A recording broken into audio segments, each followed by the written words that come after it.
In a time of universal deceit, telling the truth is a revolutionary act. George Orwell. Yeah. This is Blunt Politics. The only podcast where we don't talk about politics. We be about politics. And our mission statement is to empower, educate, and encourage everyone to speak out against fascism. Speak out against injustice and fight for freedom and equality for everyone. This is Blunt Politics, and we ain't stopping till they put us in the grave. We ain't gonna be quiet, and we ain't gonna be scared, and we ain't gonna go along with the crowd. This is Blunt Politics.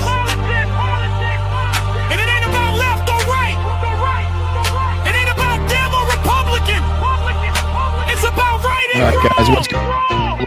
It's about us versus them. We'll pop right into things. Let's just pop right into things as we always do. What's going on, guys? Welcome back. Welcome back to the show. Hit that like button on the way in. I'm Boston Brian. This is Blunt Politics. We're trying to cover all of the nonsense, the craziness, the buffoonery, the stupidity that is now affecting your daily lives on the regular. But before we get into all the craziness, why don't we say hi to the best chat on earth? What's going on, guys? How are you? Good to see you as always. I appreciate everything that you do consistently for this show, keeping this show going. We're trying to get to 20,000 subscribers. It's only with your help and you guys sharing out the show. As I don't kick the camera right there, but I appreciate you guys. What's going on, Aqua? What's happening, Greg? What's going on, Marty? What's happening, WW? What's going on, Patrick? Appreciate you. What's up, Be Kind? Hi, Kathleen. How are you? What's up, Keith? What's going on, Patrick? Patui, everybody on Facebook, YouTube, Twitch, Instagram, the whole 9 yards. Make sure you're hitting the like button or whatever the respective buttons are on that platform. But holy shit, do we have a lot to cover, a lot to get into. The Pentagon requesting another $200 billion to fight this war in Iran, again, above the already growing cost that we've been consistently talking about from this war already. We got Russia is just laughing its way all the way to the bank because of the situation now thrust upon us by Donald Trump, Benjamin Netanyahu, what's the other kid's name there? Jared Kushner, to fight Jeffrey Epstein's war in Iran. So we'll be talking about that. The Dems are furious with Pam Bondi. Apparently Pam Bondi is having the lies catch up to her, and she looks like she's going to remain defiant in the face of, I believe, a subpoena, congressional subpoena, if I'm not mistaken. We also have coming up later in the show, probably one of my favorite clips that we'll have covered in a long time. Alex Jones showed up absolutely legless to an interview with Tim Pool, and to watch him stumble through that and to watch Tim Pool try to act like everything is normal during this interview was just, oh my God, a chef's kiss on that. So we're going to kind of save that to the end. So stick around for that. We have a ton else to talk about too. Tulsi Gabbard face planting in a hearing. We got some ridiculous, if not the most ridiculous moment from Donald Trump to come out of an Oval Office meeting with the prime minister. He met with the Japanese prime minister this morning, again, in a meeting that was scheduled, did not really have to result, or did not result from the war in Iran. This was a meeting, scheduled months in advance, and it did not go very well. It was extremely embarrassing. There's a couple of clips making its way around the old social medias, going viral, and we'll show you that. But there's a lot to get into. Again, the price of oil fluctuating, the instability on the market, so much to get into. Every day there's just more and more and more nonsense to cover. So hit that like button. I do appreciate you guys sticking with me as we try to get through all of this nonsense. We're clip heavy today, so we got one hell of a show put together for you. So again, hit that like button, subscribe to the channel, share the show out. Again, if you're in the financial position to gift to the show, all we ask for is $1 or $2. We don't talk to any corporate sponsors. We have no financial backers. We don't sell you any products here. So again, we try to do things the right way. A lot of the channels that you guys watch not doing it that way. And again, to each their own. But again, we try to stay away from, people having, sway over what we say, what we talk about, the opinions that we give here. So again, if you guys are in the financial position to do so, and I do understand the instability in the market right now and everybody trying to clutch their wallets very tightly, considering what we don't know is coming in the future. So again, I understand all of the viewpoints there, and I'm right there with you. Believe me, I am. I am not in any regard kind of, keep beating the system, let's just say. So I appreciate you guys. Like I said, hit that like button. What's up, Maddie? What's going on, Dame? What's up, Jackie? What's up, Alvin? Appreciate you guys. Oh, who's in here already? Patrick, gifted memberships. Thank you so much, Patrick. Appreciate you, brother. Way to start it off with a bang. Way to start it off on the right foot. All right, let's get into some of the absolute insanity that we'll be having to cover today. And again, starting off here with one of, if not the most embarrassing moments, one of the most fucking forehead inside of your palm moments that Donald Trump has been responsible for inside of an Oval Office meeting. I don't even know how to set this up. I really don't know how to set this up. I mean, somebody, let me get the chat out here. I appreciate you guys, but covering my face and shit. Anyways, but I don't really know how to set this up. I don't know where to go with this. I don't know how to make this seem in any way as less insane than it actually comes across as. It's insanity. I'm just gonna play the clip.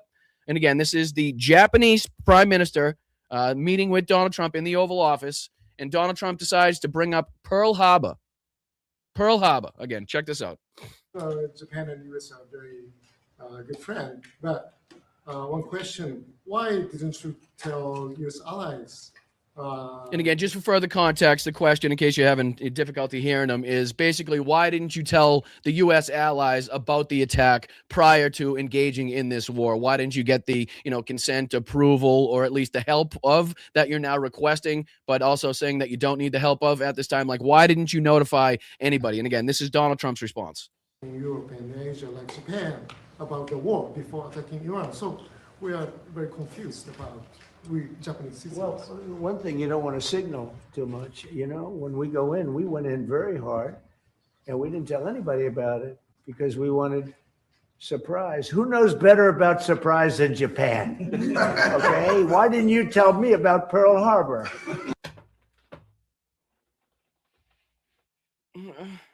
Jesus Christ. Jesus fucking Christ. Save me. Somebody save me. Somebody come fucking save me from the nonsense that I have to cover every day. It's what, again, this is what you would likely hear from the fucking alcoholic that's sitting at the very last stool of the bar, regardless if you're going into this establishment on a Tuesday to pick up a fucking pizza for lunch, or if you're out there on a Friday or Saturday night to have a couple drinks. That drunk motherfucker's going to be sat in that stool spouting this bullshit you guys fucking, about surprises. You talk about Pearl Harbor. Shut that fucking guy up. Get him another drink and shut him up down there, okay? Nobody wants to hear his bullshit. This is the I don't even know. I don't know.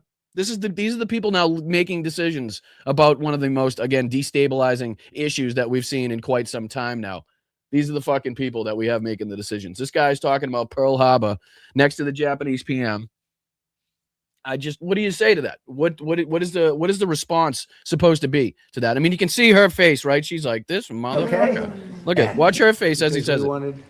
Surprise. Who knows better about surprise than Japan? Okay? Why didn't you tell me about Pearl Harbor? Okay? Right? Literal, you can hear the groans in the background. I don't know if that came from her or if that just came from somebody in the press pool or the people sitting around, but you can hear the people going, oh, shit. What the fuck, dude? What are you talking about? We're talking about one of our close allies here, right? We're supposed to have been moved on from that. It's clearly not the same government, clearly not the same country that we were dealing with back during World War II.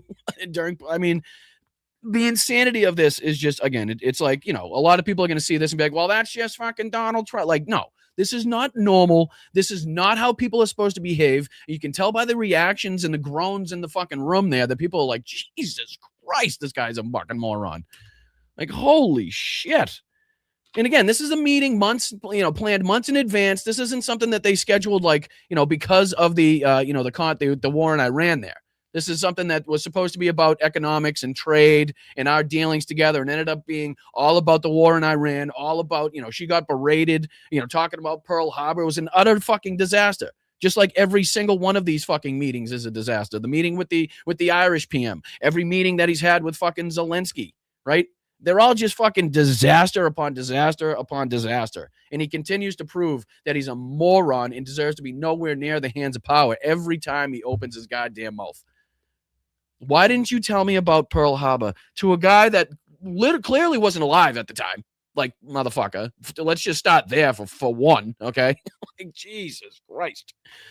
All right, before I get too fucking repulsed, let's go on to a laughing matter, something that we can actually smile about, at least in this regard, because This woman was asked while filling her tank up at the gas station, and apparently she's a 3-time Trump voter, and this is in Pennsylvania. We know Pennsylvania being, a very important state as it pertains to elections, and that far as that's concerned. But she talks about her current feelings about Donald Trump here, as again she's putting some gas in her vehicle. Let's see if we can check out this clip. Really quick, but goes to show the sentiment of a lot of people now that voted for Trump 3 times that are now somehow just coming to see the light, that they've been lied to, that they've been propagandized, right? So again, there are still people out there that voted for him 3 times and right now are still coming to the fucking realization that they were the ones that caused this, right? That they were manipulated, that they were lied to, and they're the reason that we're in this position. They do still exist. I promise they do still. Here's evidence of it. Check this out. Let's take a listen to one more woman who we spoke with. If you could say something to President Trump and he was going to hear you right now, what would it be? You're a worthless pile of And you voted for him how many times? 3 times. That was my bad. Apparently, I'm an idiot. I shouldn't be laughing, but to see these people after everything that we've tried telling them, all the lies that we've pointed out, right? All the crimes the guys committed, all the corruption happening in front of our fucking eyes. And it's literally as she's putting gas in the vehicle that she's like, okay, this guy's a piece of shit. You know what I mean? It's like, it was nothing before that. None of the sexual assault allegations, right? Not being found liable for sexual assault against E. Jean Carroll, not the 34 felonies, not January 6th, right? Not the dead Americans that shot dead in broad daylight on the streets of America, not the mass Gestapo going around kidnapping people on the streets of the United States. None of that was enough for these people to wake up.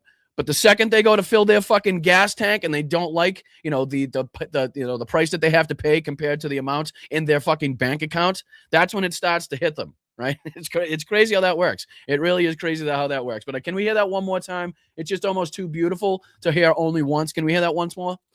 Let's take a listen to one more woman who we spoke with. If you could say something to President Trump and he was going to hear you right now, what would it be? You're a worthless pile of And you voted for him how many times? 3 times. That was my bad. Apparently, I'm an idiot. And again, shout out to the lady for at least coming to the realization now. Shout out for, putting it bluntly, as we like to do on this show. But again, a clear indication to the GOP, especially being in Pennsylvania, as again, we know how important Pennsylvania can be in elections.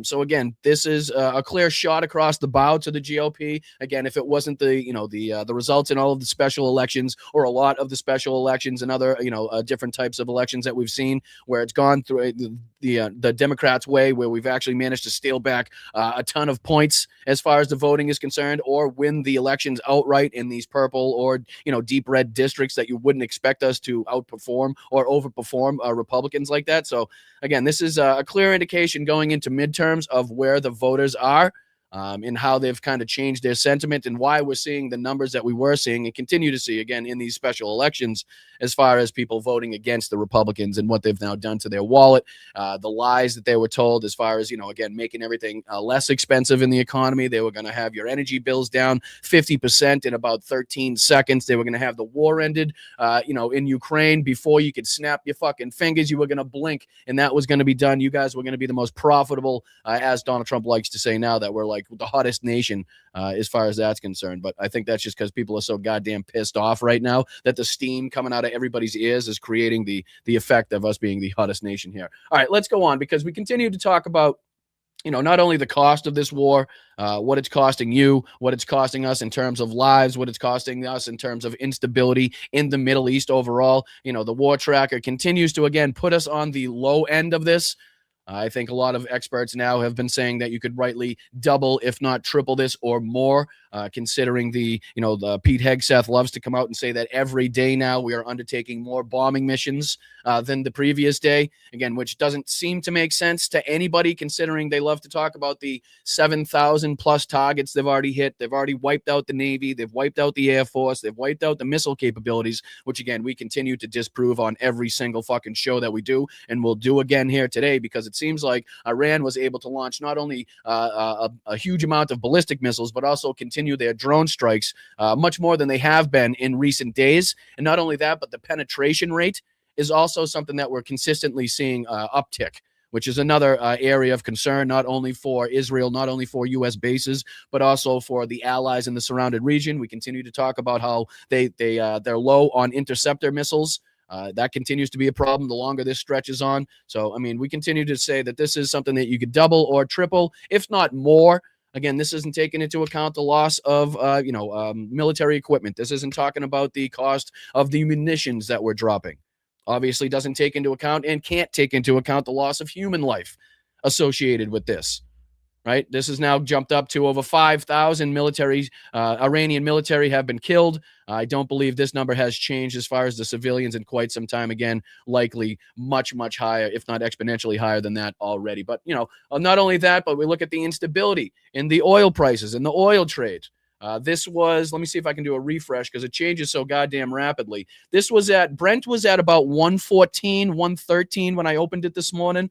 It's now down to 108. You can see the West Texas is at 96. It was up around 100 this morning. So you can see the fluctuations depending on what's happening, depending on the strikes. We've talked about the strikes on the gas field. We've talked about the strikes in retaliation onto oil infrastructure. You can see how this would be a huge impact on you, considering the amount of LNG that is produced in Qatar. We'll talk about again, and we'll look at the Google Earth as we talked about the other strait that the Houthis could have a big impact on that would control, I think it was like something like 12% of global shipping. We'll also take a look at how that would impact the shipping of, the global trade of oil. Sorry, I keep kicking the camera. That's my bad. But again, you can see here the instability, how it keeps fluctuating, going up, going down. But on the whole, you can see it's much, much higher than anything that we were dealing with previous to Donald Trump undertaking this war with Benjamin Netanyahu, Jared Kushner on behalf of Jeffrey Epstein and the rest of those fucking crew. But again, you can see, I mean, it doesn't take much to see that the instability and the cost continues to rise here.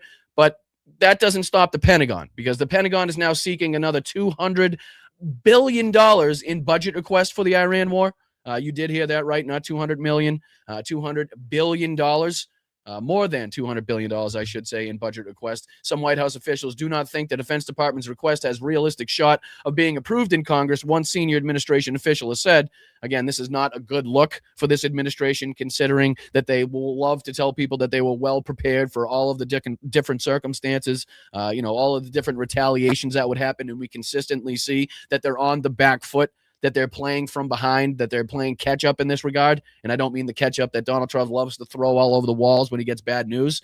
They're consistently trying to play defense as opposed to being on the offensive in this, like they'd have you believe. We're trying to react to what the Iranians are doing, the places that they're trying to control, as in the Strait of Hormuz, right? And the other, the strikes on the U.S. bases, the strikes in Israel, the strikes against our allies in the region. We're continuously trying to play defense, it seems like, as opposed to us being, right on the cusp of overwhelming victory, like Donald Trump and Pete Hegseth would have you believe. But yeah, the Pentagon has asked the White House to approve more than $200 billion in requests to Congress to fund the war in Iran, according to a senior administration official, in an enormous new ask that is almost certain to run into resistance from lawmakers opposed to the conflict. The number would far surpass the cost of the administration's massive airstrike campaign to date, and instead seek to urgently increase production of critical weaponry expanded to U.S. and Israeli forces, having struck thousands of targets over the past 3 weeks. Now, does this request here, does this kind of send the message that this is going to be a short campaign, right? As this war is going to be, not a forever war, as they'd have you believe? Does it seem like we're on the cusp of victory as we're requesting another $200 billion to fight this war?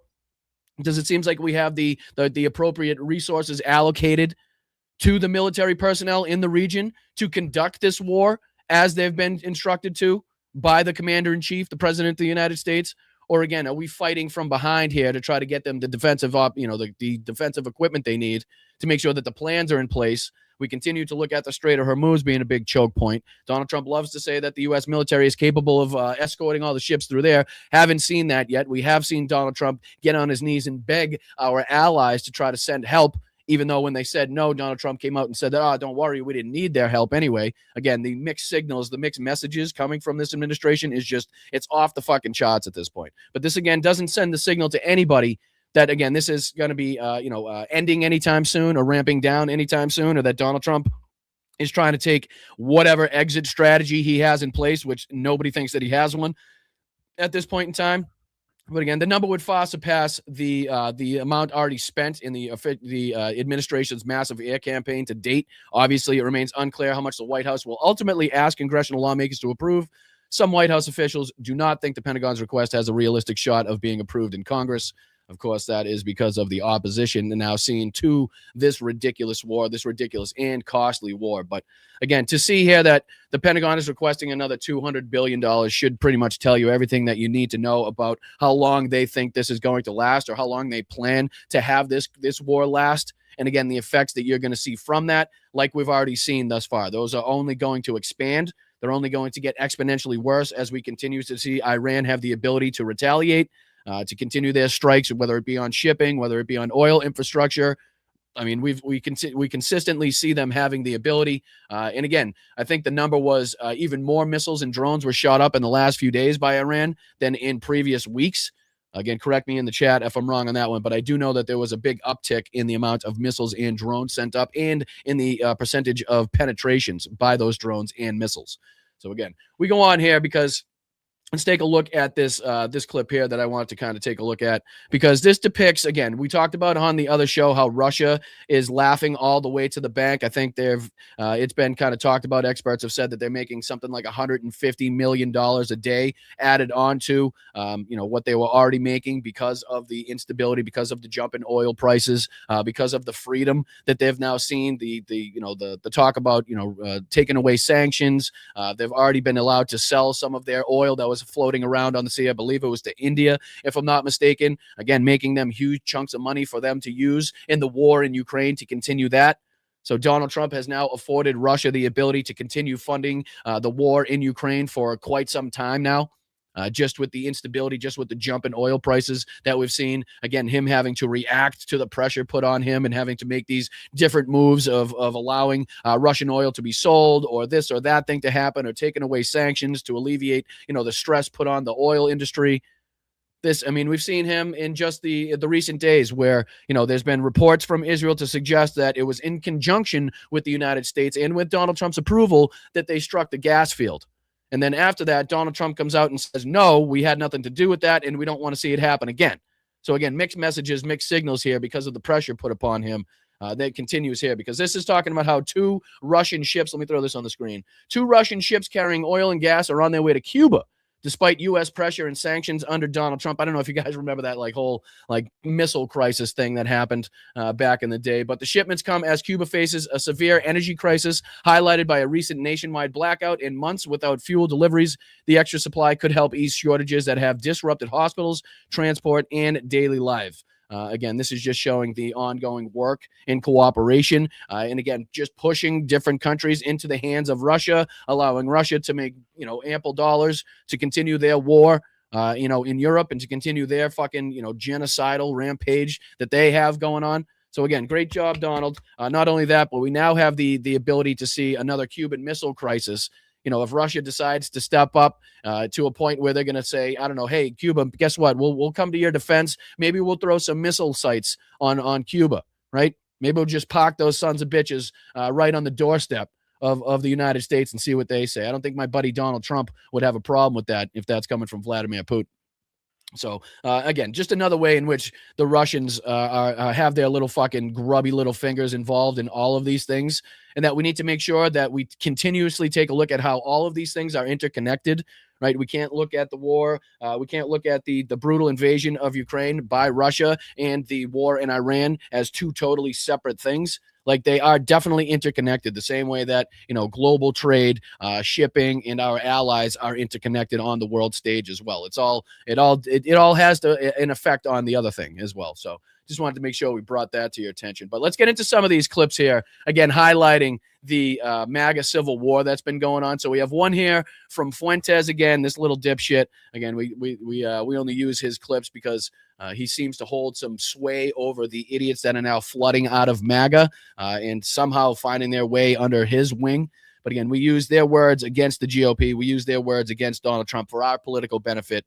not to give them any credit or respect because they are self-proclaimed racist, self-proclaimed Nazis, self-proclaimed bigoted anti-Semites. So again, take it with a grain of salt. What they say, we use it for our political expediency. But this is Nick Fuentes calling out Trump for the lies about the strikes on the Iranian gas fields, in the bullshit that he's been telling. And again, even these morons have the ability to call this shit out when so many that are still under the propaganda of the MAGA cult still don't have the ability to call out. Even morons and degenerates and psychopaths and racist Nazis like this fucking kid here have the ability to see what's going on clearly in front of everybody's face. But the rest of the maggots and the rest of the fucking politicians that support this, like Lindsey Graham and John Fetterman, somehow can't see it. So let's see if we can check this out again. We won't dive into too much of this. Just the first minute or two should give us the appropriate idea of where he's going with this. So let's check this out. Hit that like button. Again, this little pipsqueak shithead, Nick Fuentes. And what this looks like to me is that Trump obviously approved the strike, so he's just lying here. I think he's obviously lying. And like I said, I think this was the strategy all along. Hit Karg Island, wait and see. Our allies didn't help us. Iran didn't open up the strait. So we gave Israel permission to launch a limited strike on the gas field. Wait and see. What will Iran do? Well, Iran maintains the ability to retaliate. Even though the ballistic missile launches are decreasing, the drone strikes are increasing. And now there's hundreds of drones being launched every day at all these countries, at the Persian Gulf, at tankers. Speedboats are intercepting tankers in the Strait of Hormuz. So Iran retaliates quickly. And again, just like Tim Pool does, they love to talk about this like they are completely removed from accountability from this situation that we now find ourselves in, right? Like fucking Nick Fuentes isn't just as responsible as the rest of these fucking cuckbags for getting Donald Trump's second term. Like, you know, like he wasn't directly on the team. Now that he's kind of switched to America First, now he likes to think that, you know, nobody's going to remember that he was definitely affiliated, associated, and on the side of getting Donald Trump elected. He definitely wasn't on the side of Democrats and Kamala Harris. I fucking know that much, right? So this guy, the way that they talk about this and love to try to remove themselves like Tim Pool and the rest of these fucking morons do, like, oh, don't blame me. I'm just reporting on the outside. You know, I'm just trying to be, a moderate journalist. They try to, come portray themselves as. It's ridiculous. And Qatar is one of the world's biggest hubs for LNG. As far as LNG is concerned, it's really just Qatar. It's not so much Saudi Arabia, Bahrain, the Emirates, Kuwait. It's really just Qatar. And LNG is in very short supply. It's a very hot commodity. LNG is how Europe has replaced Russian natural gas, which used to flow from the Nord Stream 1 and 2 pipelines. And so now they're dependent on LNG. Japan needs LNG. China, India, they need LNG. And so if this becomes an energy war, if we're trying to put pressure... And again, that reminds me too, just not to bring this up, but, too early, but let me throw this on the screen because, remember what I was explaining to you guys the other day about the other strait there down by Eritrea, down by Yemen, in the Red Sea there that the Houthis could control that would affect 12% of global shipping. And we were talking about if they did, the Suez Canal would be cut off and basically the ships would be forced to go around the Horn of Africa. Well, if you take a look at this, what I didn't really put into perspective was basically the amount of the oil that flows through here that goes to the Asian countries, right? So basically, not only would it be cut off here, so if you kind of go in here, and there's been reports that Saudi Arabia, as instead of going into the Persian Gulf with their oil and having the ships go through the Strait of Hormuz, and then, down through here and then onto the Asian ports that they go to, it seems like there's been reports that they're willing to switch it up here and put the shipping, or at least allow or offer ships the opportunity to get the oil on the Red Sea here. And there was a port that I had kind of picked out here. Let me see if I can find that port again now that I just moved the goddamn thing. But there was a port down here right off of where one of the coral. Let me see if I can find it again. But it did look like they had some big oil tankers, some big oil tanks there, and that they could do some serious shipping out of that. But that would create the effect here of the ships having to go, if they couldn't get through here, the strait down here that we talked about. I believe it's the Bab el Mandeb, if I'm not mistaken, here. And if the Houthis had control here of this, then it would force the ships to go through the opposite way of the Suez Canal and then all the way around Africa the opposite way. and then back down here towards its Asian countries, whichever Asian countries it's going to. I mean, that again is a huge, huge added time onto the travel here. And I think it's already been estimated that it would cost another $1 million per shipment. And again, that will filter down to you and your pocketbook. But again, we only looked at it one way the other day, and I was thinking about it, and I'm trying to find this port here. I don't think I moved it that much. It's just on the opposite side of Jeddah. Let me see if I can follow this down. I should be able to find it. It was just after the economic city. Here it is right here. Here it is right here. So you can see this port just here, and these look to be like oil facility tankers here, where you could store the oil. You can see the port just here where the ships could anchor. It's actually protected by a coral right off the coast here. So you can see this 5 coral, it's called. So it's actually pretty well protected and isolated as well. So again, if they were to offer the ships the opportunity to kind of take it through the Red Sea, but then, the Houthis decided to go ahead and take control of this strait here to not allow the passage of these ships, then it would just put them in the same position where they'd have to go around, the Suez Canal and around the Horn the opposite way to get around to the, again, Asian countries in which need that oil so much. I think it was talked about that Japan, 90% of Japan's oil was traveling through the Strait of Hormuz. So again, you can see the precarious predicament that their kind of economy is in right now with this situation. So just to kind of show you the impacts and how widespread it could be and how it could impact things going both ways in that regard. It's something that we've already seen Saudi Arabia try to do as far as moving their oil shipments from the Strait of Hormuz, going through the Strait of Hormuz down into the Red Sea to kind of find another path to make sure that they can continuously get the oil onto the market there. So just another aspect of how this could be affected and the way that you guys in your pocketbook and what you're paying for daily goods, whether it be food, whether it be clothing, whether it be gasoline, all of these things are now going to be affected by these price increases. So it's something that you need to be prepared for. And we try to be up to date and up to speed on those things too. So let's see. I think there was another couple seconds of this, and then we can dive off from this asshole too. On Iran through energy, they're going to give it back in full.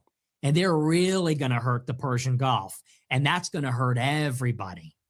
Because like I said, that is going to limit the global supply of energy indefinitely, oil and gas for Asia. And then that supply shock will affect everybody. Prices are going to go up. Fuel and energy costs will go up. And the price of everything will then go up. Man, it's amazing. I said this on yesterday's show. It's amazing how they have to sound like libs in order to make the correct point, in order to make us, to state a fact. They almost have to sound exactly like the people that they, claim to despise and hate in that regard, because again, he's not wrong about the effects, not only with the, the oil, not only with energy on the whole, but also global shipping and the effect that it's going to have with you guys, what you guys pay at the pump, what you guys pay at the register, whatever you guys are buying is going to be impacted by this. So it's crazy to me how all of these morons suddenly decide to sound like progressives and people from the left when they decide that they need to make an appropriate point, when they need to make it sound like, they actually know what they're talking about in some regard. It's crazy how that happens. It really is crazy. But speaking of people on the left, I wanted to dive into this thread by Chris Murphy because he did a pretty good job of putting together some of the points that he's come up with as far as the information he's been getting behind the scenes, or the lack thereof, I should say. So this is Senator Chris Murphy. And Trump's illegal attacks in Iran have set off a regional war. The latest, Israel's ground invasion of Lebanon. 800 are already dead. He goes on to say that he wants to walk through in this thread how devastating this new war could be and how Trump's blunder was set in motion. So let's see if we can take a look at this. He goes on to say that Iran's terrorist proxy, Hezbollah, operates out of Lebanon. Fierce fighting between Israel and Hezbollah broke out after October 2023. Hamas attacks on Israel. It lasted for a year until the ceasefire in November 2024. Trump inherited this ceasefire. 3 goes on to say, but Trump inherited something else good, a new Lebanese government in the most competent in decades that was open to confronting Hezbollah, and this was the only real long-term solution, the Lebanese government taking full control of the country.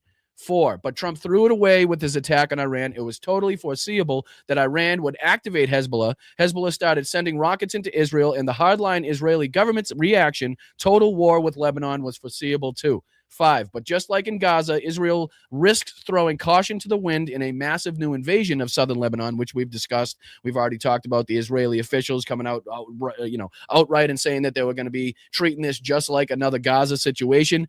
We are going to do to Lebanon what we did in Gaza, as he goes on to say here. A senior Israeli official said tens of thousands could die.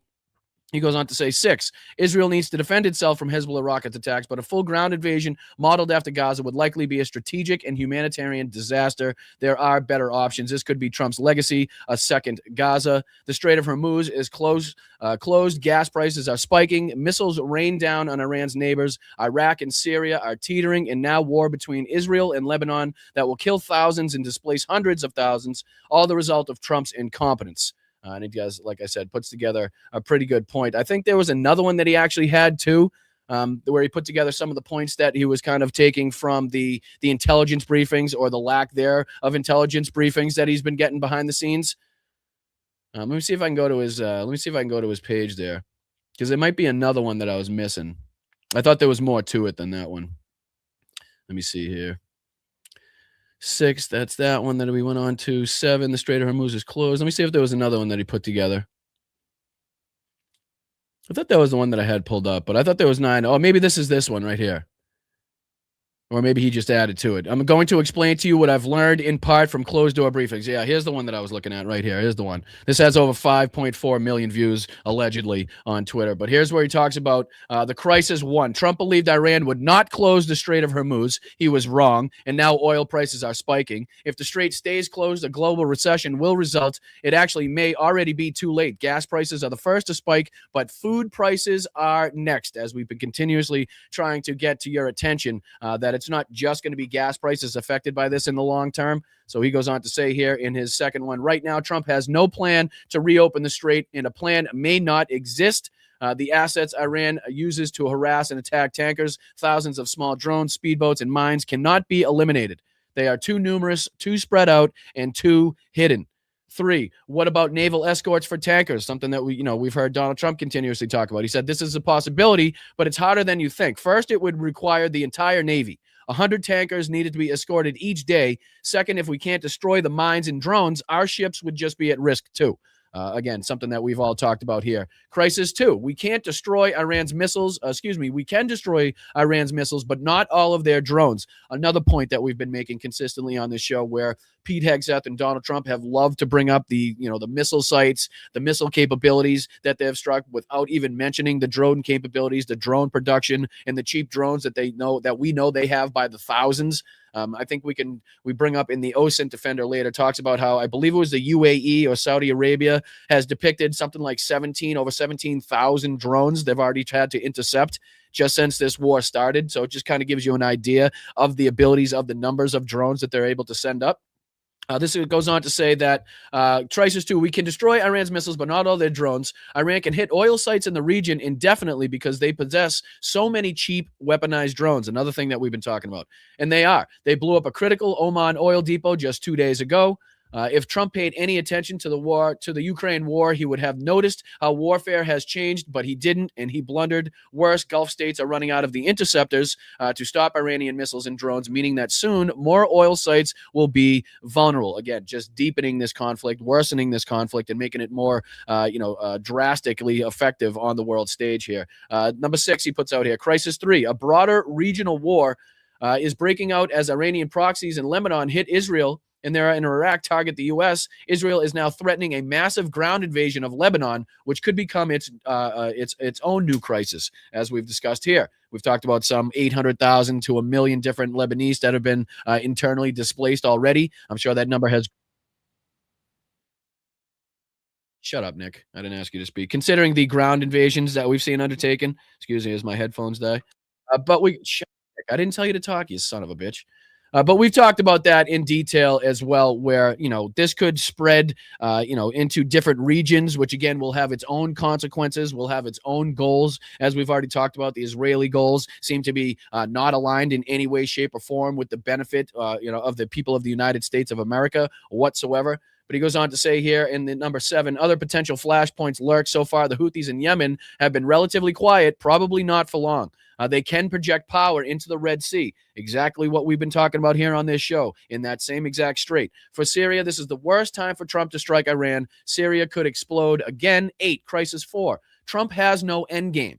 Again, another thing that experts and everybody has been talking about. It doesn't seem like we have an off-ramp, a line in the sand where even Donald Trump could somehow claim victory in this, considering the original goals, the original intent stated by both Israel and the United States as far as that's concerned. But he says Iran and its proxies can create chaos indefinitely. We've talked about that as well. It wouldn't take them much money. They don't need this overwhelming military force. It's nice to have. It's flashy to have. It's nice to have as far as propaganda, these ships and the military aircraft and shit. But really, when push comes to shove, they don't necessarily need that shit in order to affect the correct pressure or put the correct pressure in the correct places to have, to affect some change, to create some damage on the world stage. So they're doing just that. So what's next? A ground invasion? This would be Armageddon, he says. Thousands of dead Americans. Declare false victory. Then the new Iranian hardliners in charge just rebuild what we destroyed. So again, no off-ramps here. No matter what, this is a lose-lose proposition. And they can talk about the number of targets hit. They can talk about the number of ships taken out. They can talk about the number of missile sites hit until they're fucking blue in the face until the cows come home. But again, what change did we have here? What change did we affect? Basically, we got a new hardline government in there. We continue to see them taken out. We see a video. I don't know if you guys saw the video of Mike Huckabee supposedly walking around with Benjamin Netanyahu, again, putting out these just really strange videos to try to get everybody to believe he's alive. When, again, I don't know why he wouldn't just come out and do a fucking press conference in front of media that could corroborate and confirm, and not these sycophantic pieces of shit that want to see the end of the world like Mike Huckabee. Like, we're going to fucking believe him, or we're going to believe a video with you and him. But Benjamin Netanyahu, who pulls out of his pocket what one can only assume would be a list of Iranian leaders and targets that they want to have taken out. And he says, oh, this is just the first batch, right? So they're just going to continue to eliminate the leaders put in place by Iran, and they're going to continue to get more hardlined.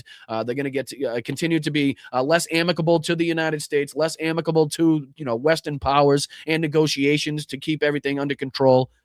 We're just putting ourselves in deeper debt, which is something that Tulsi Gabbard was forced to admit. We're in a worse place now. It is more unstable. We know less about the future now in the region than we did just a short time before you guys undertook this war. She was forced to admit that. I do believe I have that clip. But, he goes on to say here, as far as Chris Murphy, number 9 was, all of this was totally foreseeable. Frankly, this is why it's why previous presidents weren't so stupid to start a war like this. Trump has lost control of the war. His best course now is to cut his losses and to end it. That's the only way to prevent a bigger disaster. And he's 100% right in the shit that he's talking about here. And again, this goes to some of the intel, or again, lack thereof, that he's been getting behind the scenes. You can see I'm going to explain to you in this thread what I've learned, in part from closed-door briefings about the 4 biggest current crises. So I just wanted to kind of bring that to your attention by Chris Murphy. And speaking of people in hot water, what do you say we dive onto? Should we do,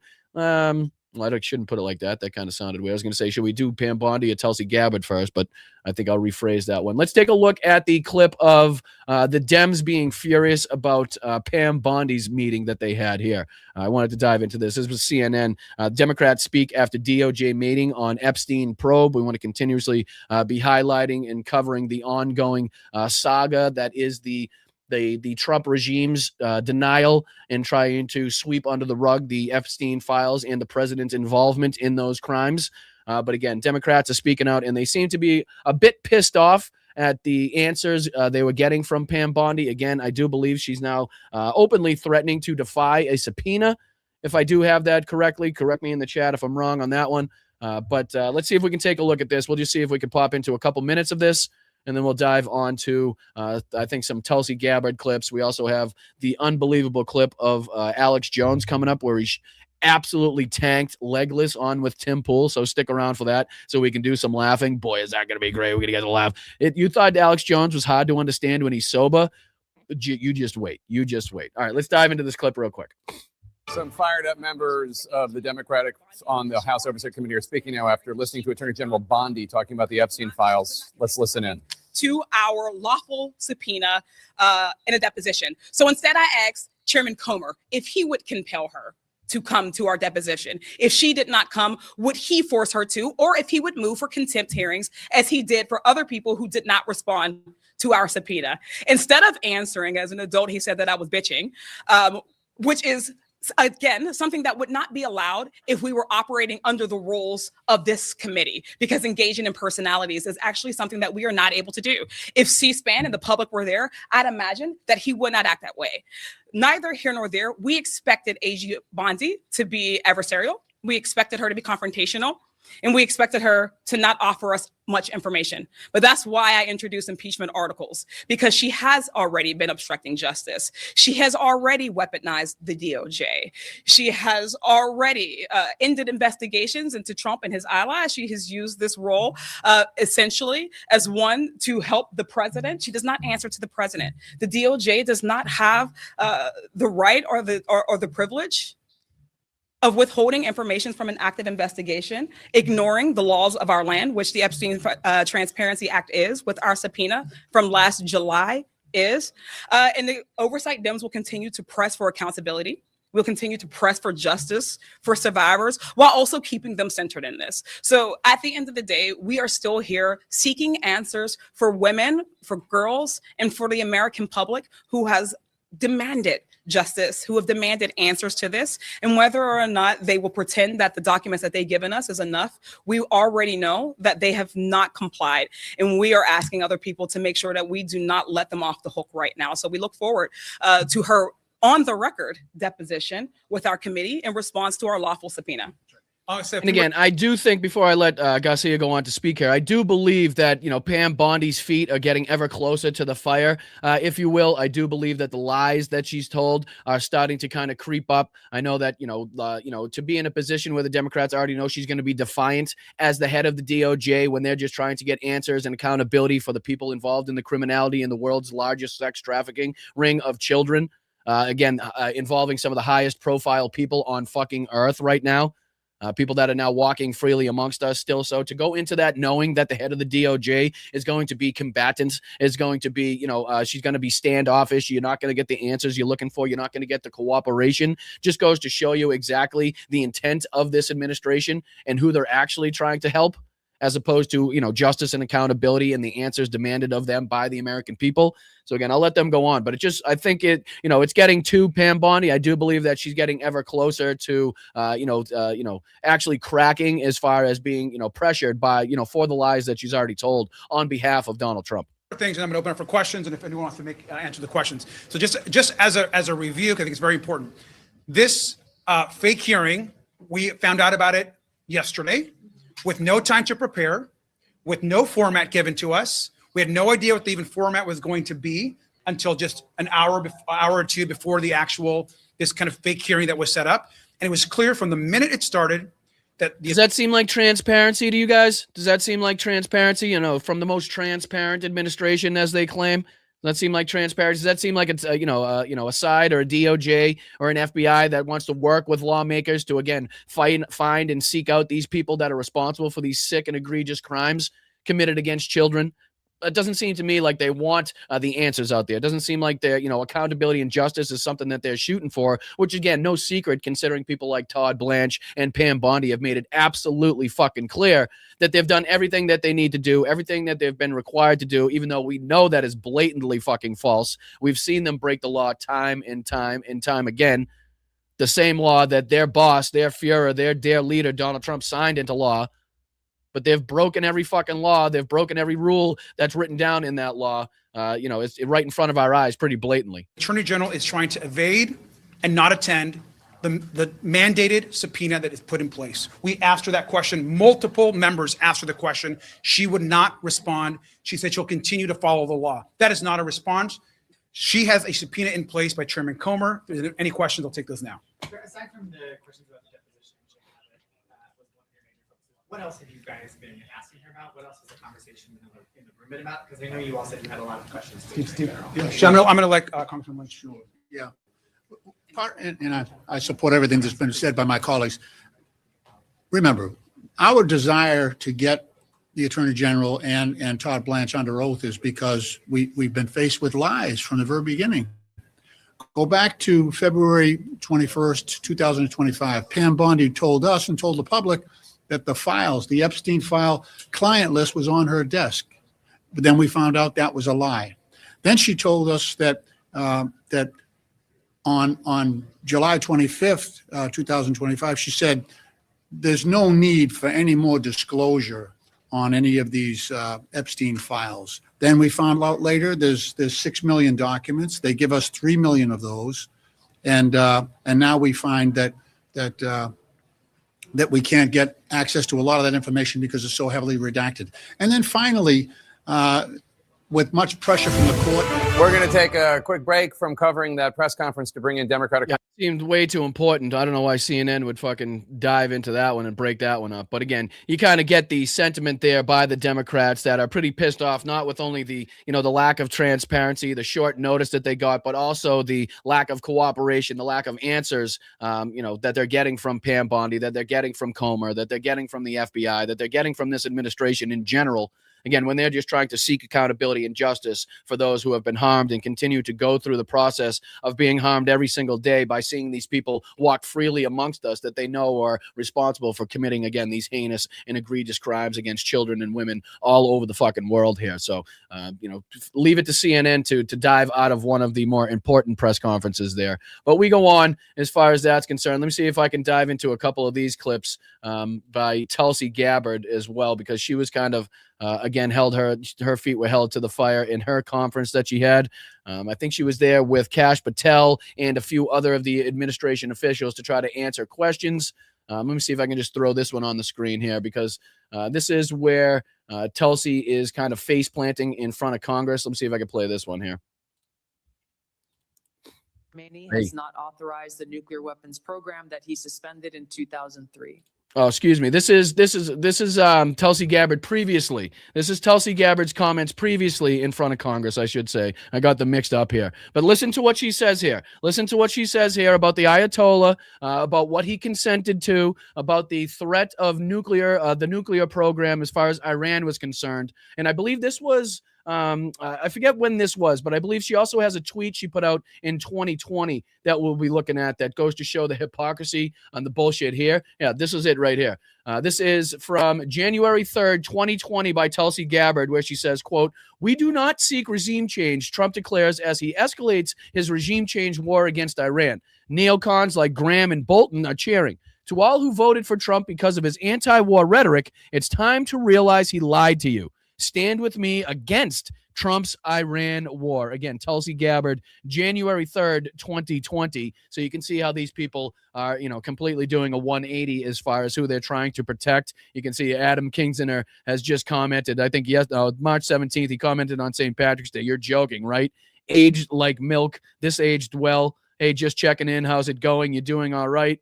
Again, you can see people mocking and kind of using that tweet against her. But yes, this is her previous statement in front of Congress when she was testifying about Iran's nuclear capabilities. Let's see if we can kind of see where it differs from what she's talking about now and, kind of the bullshit propaganda line she's pushing now. Check this out. Supreme Leader Khamenei has not authorized the nuclear weapons program that he suspended in 2003.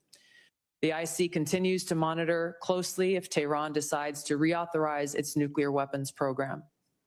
Has not activated has that not in which he is suspended in 2003, in which Tulsi Gabbard, again, testified in front of Congress. And I believe this is the moment, if I'm not mistaken, in which Donald Trump went on to say that Tulsi doesn't know what the hell she's talking about. Again, just totally demeaning and degrading, her stance, her ability and trust within, whatever she says as far as inside of the administration is concerned. Just like he did with, what was the guy's name that just resigned? Joe Kent. Right now, this guy was always weak on security. Like, okay, so why did you hire him then?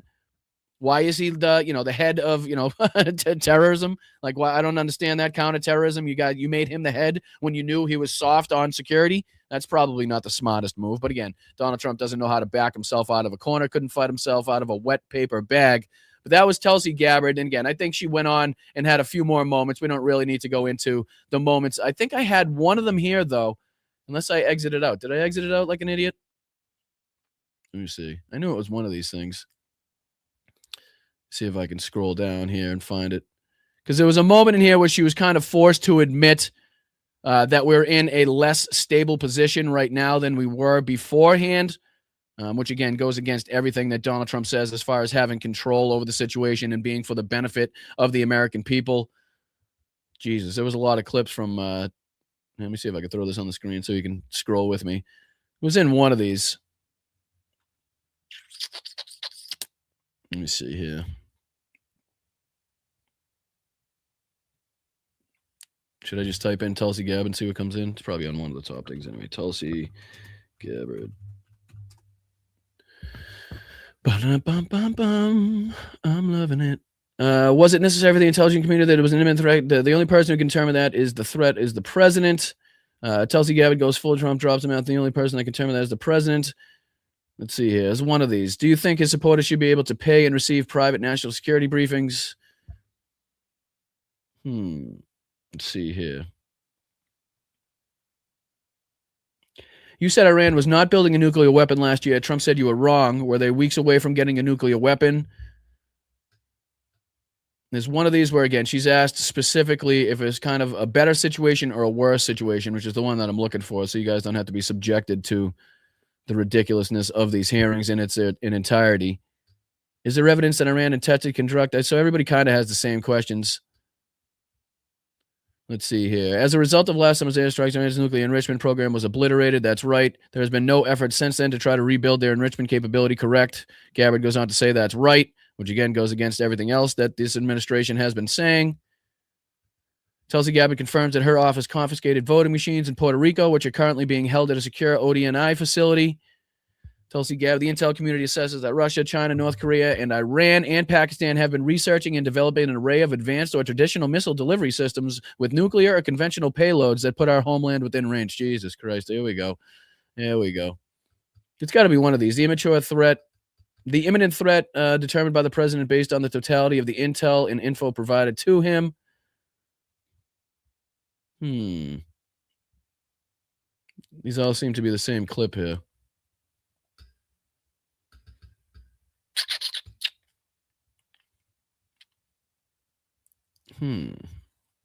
All right. Well, I apologize. I wasn't able to find that in time. But there's one where she's kind of forced to admit that right now it is more unstable. There is the future is less known now as opposed to when we were, in negotiations with the previous Ayatollah. So again, unfortunately couldn't find that clip. There's a bunch of these clips to come out of that hearing. There's a bunch of the clips to come out of Trump's meeting. There's a ton of them all over the place. But I think you guys get the sentiment as far as her, looking like a fool, kind of like this idiot. Like, remember this? We forgot to show this on the show the other day. This is one of the clips from fucking Markwayne Mullin's hearing where he goes on to talk about dueling. I'm sure you guys have probably seen this, where he's having his fight with Rand Paul. And he talks about dueling with two consenting adults is still there. And then Rand Paul has to correct him and tell him that it hasn't been legal for about 170 years. Like, these are the people that they want to lead some of the most important agencies in our government. Again, this is the guy they want to take Kristi Noem's spot. It's ridiculous that we don't have anybody with more brains, with more fucking capacity than Markwayne Mullin to step into this position, and should tell you everything that you need to know about this administration and kind of the pool that they have to pick from of fucking talent, or lack thereof, I should say. But listen to this. Listen to this ridiculousness of this back and forth between these two idiots. In the days after the fight, you did many interviews in which you justified the violence as historically justified by precedents such as caning and dueling. Is it today your opinion that the caning of Charles Sumner was not only justified, but argues still for resolving our political differences with violence? What I was simply pointing out is some of the rules that still apply to this body. For instance, dueling with two consenting adults is still there. I was pointing. What the fuck are you talking about, brother? What year do you think it is? What kind of a pistol are you using? Are you using a lead ball, a wooden ball? How do you pack that thing? What are you talking about? When's the last duel you were a part of? Now, what is still illegal for 170 years? There's no precedent for legal dueling. Even then, they fled the country. Do you realize that the man that beat Charles Sumner with a cane? Just one of the dumber moments from that whole exchange. Just the fucking most ridiculous people that are now in charge of this government. Like, how the fuck we got to this position where these people not only were elected, but given the power that they now hold right now to affect the, the change that we're now seeing on the world stage is just absolutely fucking asinine. Where Markwayne Mullin is going to step up there and somehow be looked at as like a serious fucking leader, as somebody that should be trusted in any shape or form, is just another way to recognize the ridiculousness and insanity of our current government. It never fucking fails. It never fucking fails, these people, right? And then what else did I have? There was a couple other things here. Yeah, this was this is something that I wanted to throw on the screen here. This is from the BBC, where Trump threatens to massively blow up major Iranian gas fields after strikes in Qatar. So again, this is just going to show you the reaction and how uncontrolled this situation is right now. So if Trump were to actually do what he's stating in this right now and to attack all of the Iranian gas fields, do you understand the hurt that would be put on you and I? Do you understand the impacts, the economic impacts of that and what they would be to you or I? He doesn't seem to give a shit, much like Kevin Hassett the other day went on to CNBC to say that he doesn't give a shit about the secondary impacts to you, the consumer in the United States, which I thought was a fucking brazen, ballsy things to say in front of a camera, considering we're in a midterm election year, and the actions that we're now seeing and the effects that we're now seeing on our wallets. So again, I just want to dive into a couple seconds of this. This is the BBC. Trump threatens to massively blow up major Iranian gas field after strikes in Qatar. Donald Trump has threatened to blow up the entirety of Iran's South Pars gas field if Tehran strikes Qatar's gas infrastructure again.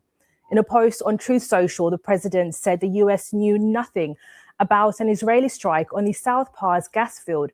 Which is, again, already something that's been reported to be an outright lie. The strike, per the Israelis, was undertaken in conjunction and with the approval of Donald Trump, but apparently didn't like the effects, didn't think that the Iranians were going to retaliate in the way that they did. Again, not really having the ability to kind of, foresee what's going to come from the actions that he's undertaken. He's just more reacting to everything. He's just an absolute fucking moron. I don't know which other way to say it. We're being led by a complete imbecile right now, and it's probably the most dangerous time we've seen in quite some time. Biggest natural gas field in the world, which then sparked attacks by Iran on Qatar's Ras Laffan facility, the world's largest gas hub. He said if Iran attacks that hub again, the US will massively blow up the entirety of the South Pars gas field at an amount of strength and power that Iran has never seen before. But shortly before the post, Iranian state television reported that they had struck the Ras Laffan complex for a second time. Qatar Energy confirmed the facility sustained further significant damage. These here are pictures of the aftermath of the initial strikes. And again, just to show you the ongoing ability that the Iranian military has, or the Iranian regime has. I'll throw this on your screen. Let me see what you're looking at here. Look at this. This is by the UAE air defenses, right? And they're talking about some 17,149 drones since the start of the blatant Iranian attacks. They've intercepted 334 ballistic missiles, 15 cruise missiles, and 17,000 drones. Again, showing you the continued ability of them to be able to, affect this damage, to affect this destruction on these different targets that they continuously picked out. These attacks resulted in the martyrdom of 2 members of the armed forces while performing their national duty, 6 civilians. The Ministry of Defense affirms its readiness and preparedness to deal with any of the threats. Again, that's if they have the capabilities and the interceptors to shoot up. According to a release from the UAE Ministry of Defense, Iran has fired 7 ballistic missiles and 15 drones against them in the past 24 hours.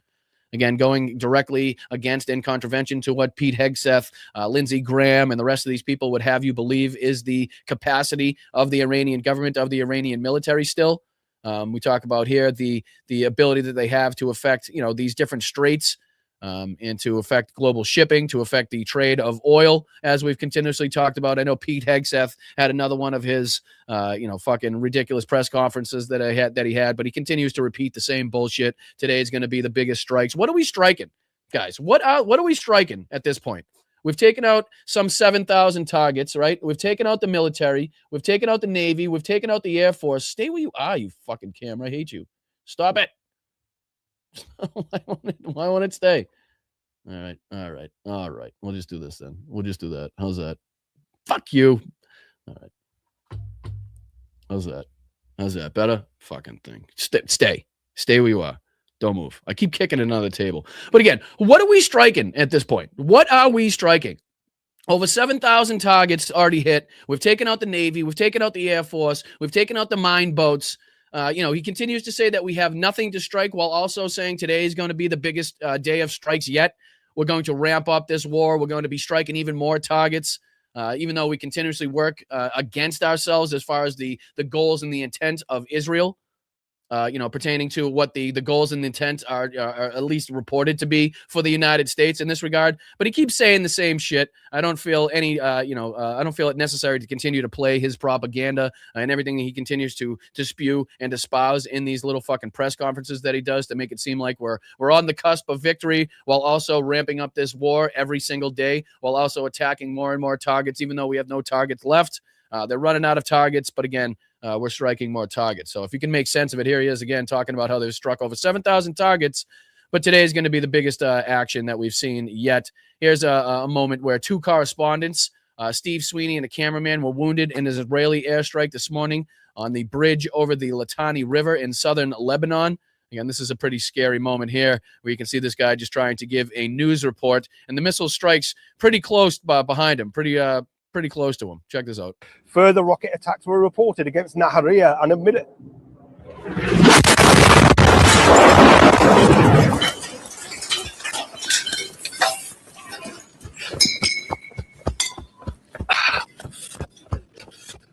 Fucking hell.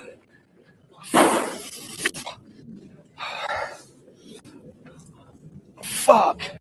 So again, just to kind of further depict the instability, the chaos that's seen within the region, this is according to Qatar Energy CEO Saad Kabi. Iran's attack on the Ras Laffan industrial city damaged facilities that produce 17% of Qatar's LNG export capacity.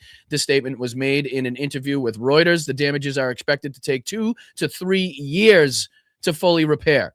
Okay, again, going to show what the impact is. The economic impact continues to be as we see 17% of Qatar's LNG, their capacity being taken out in another 2 to 3 years before it's fully repaired. Obviously, you can see the downstream effects. We can obviously assume what the downstream effects are going to be as far as that's concerned, and people that rely upon that LNG. I know Europe, to a large degree, has used the LNG to get off of the Russian supply that they were under for a long time. Let's see here. I think that kind of takes us up to speed here as far as that was concerned. But, they continue to depict the ongoing missile strikes by Iran, the ongoing targets continuously targeted by Iran. Reports of a ballistic missile attack, impact, and fire now burning at the Haifa oil refinery in northern Israel following the latest missile attack by Iran. That was only 4 hours ago. You can see the smoke and the impact there in the background. Again, just continuously showing the impacts on the energy infrastructure in the area, in the surrounding region, and what we could see as far as downstream impacts of that. But again, it goes on. Let's see if there's any other footage that we could see. Here is the Qatari Ministry of Defense has said that Iran targeted the Ras Laffan industrial city, the primary Qatari hub for LNG, in a ballistic missile attack that resulted in unspecified damage. That's the one that we were just kind of giving updates and reports on. The Saudi Arabian Ministry of Defense said that they shot down 3 Iranian drones in the eastern region of the country. Again, this continues to ramp up. It continues to get out of Donald Trump's control. He's just not recognizing the lack of the ability that he has not to put the toothpaste back in the tube, as we've been continuing to say here. Iran is now striking Gulf nation oil and gas infrastructure in earnest, claiming that the move is in retaliation for the targeting of industry across Iran by the U.S. and Israel. Play. No.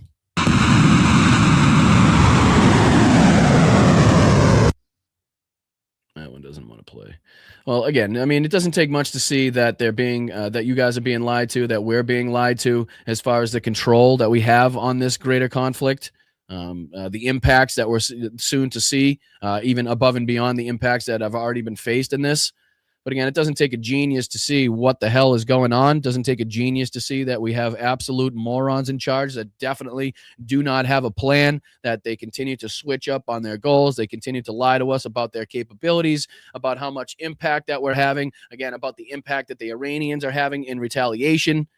None of it adds up. None of it is a clear and decisive answer that you're getting. It's all propaganda. It's all lies. It's all bullshit. It's all costly. It's all needless. It's all senseless. And we continue to have to report on that, just like this is. Like we've seen this as well. Let me see if I can put this on. Should we just get to? Yeah, let's get to this, because this is too good to make you guys wait any longer on. It really is. It really is. And I'm probably going to have to refresh it since Rumble loves to verify that I'm a human every 7 fucking seconds. But let me see if I can go back to this, because this is a great moment on with Tim Pool and Alex Jones. Stop. Sit. You sit right there. You wait until I'm ready for you to speak, okay? You speak when spoken to, you dirty son of a bitch. But this is beautiful. This is one of the more beauteous clips that I've seen in a while. This is Tim Pool drastically struggling to control Alex Jones, as Alex Jones is as impaired, as inebriated as I've ever seen an individual go on for a podcast. Like at some point, he's not even speaking words. It's not English anymore. It's just his lips moving in a weird way and his eyes not being able to follow what's going on in the room. But this is beautiful. I'm surprised that Tim actually even posted this, considering the debauchery that actually ensues in this. But this is Alex Jones on with Tim Pool and Tim Pool's crew, talking about supposedly warning about the Iran tax, and he goes on to talk about Joe Rogan in some way, which you'll see. But check this out. Tell me if you can notice right off the bat, how impaired Alex Jones is and how kind of uncomfortable and awkward this room becomes. Like check this out. This is fucking incredible. Alex Jones, and again, you thought he was incoherent when he was sober. Where do you check this out? It makes me think that, like, okay, there's people that want to evolve humans into a machine, to upload their consciousness in a machine, become the Uber man in a machine, that at some point, that's like a microcosm. And if you can believe it, apparently this is the sober one. Apparently this guy and all the bullshit that he's talking about and the nonsense that he speaks about in this clip, supposedly he's the sober guy in this in this whole equation. Of the spirits that have put their consciousness into humans to evolve to the next phase of spirit, which is human. Copy what's already there. I'm sorry, what was that? One more time, Alex? Microcosm of the spirits that have put their consciousness into humans to evolve to the next phase of spirit, which is human. Copy what's already there. There's already there. He's fucking toasted. He is absolutely toasted right now on this. Like, I don't know how Tim would put him in front of a microphone, right? If anybody ever showed up to an interview or a podcast that I was doing, especially in person, in this fucking state, it would be an absolutely not are we putting you on fucking camera. Who knows what you're going to say? I mean, fucking, we know what you say when you're allegedly sober on your fucking podcast, but Jesus H. Christ, I'll be damned if I'm going to put you on my show in this condition. And this isn't even the half of it. This is just the beginning. Like, this is the most coherent Alex is during this interview. The most coherent he is. Check this out. And does that mean that there were evil spirits that thought, no, we'll be human? And these fucking these morons like talking to him like they're gonna get a coherent response during this whole interview is what really blows my mind. Like, if you find the guy on the street that's mumbling and stumbling and not making any sense and yelling to the fucking clouds, right? You're not going to sit there and typically ask him questions about what's going on in the world. You know what I mean? It's just not something you typically do. But these people love to fucking they love to sit there and question Alex Jones like they're going to get a coherent thought coming back at them. It's even better. And that's why there's this demonic fluidity through humanity. Yeah, it's going against the plan. It's definitely going against the plan. It's the plan, and it's like you're going against it. I hear what you're saying. I do hear what you're saying. No, I fucking moved up too quick. Hold on, let me go back. I hit the wrong button. I think they're right here. Here we go. It's jacking into that. And the AI is just another evolution of that. Well, AI is our collective unconscious through computers. So AI is the collective unconscious through the computers, right? It's like this artificial being, and hear me out. You see it. It's like looking in the water. It's the narcissism. It is the narcissism. I don't know what narcissism is, but it definitely sounds like what you're describing to me, Alex. Definitely sounds like narcissism. He's fucking tanked, bro. He is tanked off his ass. But then wouldn't humans be the narcissism of the spirit? Yeah. Let's ask him that question again. Let's see if we can get a coherent response to, are the fucking humans the narcissism of the spirit of the beings of the planet right now, while fucking Alex Jones can't even tell what planet he's on, for Christ's sakes? You think you're going to get an accurate response to that, genius? Jesus Christ. Yeah, that's the paradox. Because I think humans are good, but then I see us, we have to kill to survive. Like, how horrible. See, the mistake you're making is that you assume plants and animals, we have to kill them to survive. Tim trying to interject to try to save this in any capacity. Like, Tim's like, all right, let me see if I can just ask me the questions, please. Don't pose these questions to Alex. Can you talk to me from now on? Survive. And you have a myopic view of reality that killing is inherently bad. Murder is bad because it's a reckless killing for no reason. But killing an animal to eat it is not bad. In fact, it is good. Ask Alex what he thinks. If you listen to a lot of the futurists and stuff like that, they're talking about things like what did he just say? What did he just say? It's the duration. He's just saying random shit in the background. disassembling Mercury or disassembling the moon to be able to build like a Dyson sphere around the sun to be able to power all the stuff that they're talking about. So there's some really far-fetched crazy ideas that the futurists have. They're talking about. Oh, you don't say. I mean, as you're sitting next to Alex Jones, you're going to talk about far-fetched ideas and conspiracy theories, are you? Geez, I don't know. I think you have the main guy sitting right next to you. You could question about that. Uploading their consciousness into computers. Which what we've done looks crazy, which is easy. Did you see his hand? You see his hand go in front of the kid's face? I don't know who this asshole is. I don't know his name. But Alex's fucking bear paw gets right in front of his face. It scares the shit out of him. Oh, so there's some really far-fetched crazy ideas that the futurists have. They're talking about uploading their consciousness into computers. Which what we've done looks crazy. He's like, watch that fucking hand, bro. Which is easy when you actually look at it. We've already done this. Like the fact, anything we dream, we do. Disassemble the planet? Anything we dream to do. And if you can dream it, you can do it. If you dream it, if you build it, they will come. I'm saying, look how far we've come. Oh, okay. Yeah. So, I mean, saying, that sounds crazy to do that. I'm saying, look how far we've come. Yeah, but it's wackaloons who are We heard you. controlling those systems. Humans are phenomenal. That we drive 120 miles an hour. Yeah, we are phenomenal. Maybe not the one that's sitting across from you right now, or any of you guys in that fucking studio right now, but to a large extent, humans are phenomenal. Past each other 500 million times a day, and everybody's fine for the most part. Like we've already survived this. We've already completed the cycle again and again. Already driving shows how amazing we are. Just the whole. Yeah, our gap.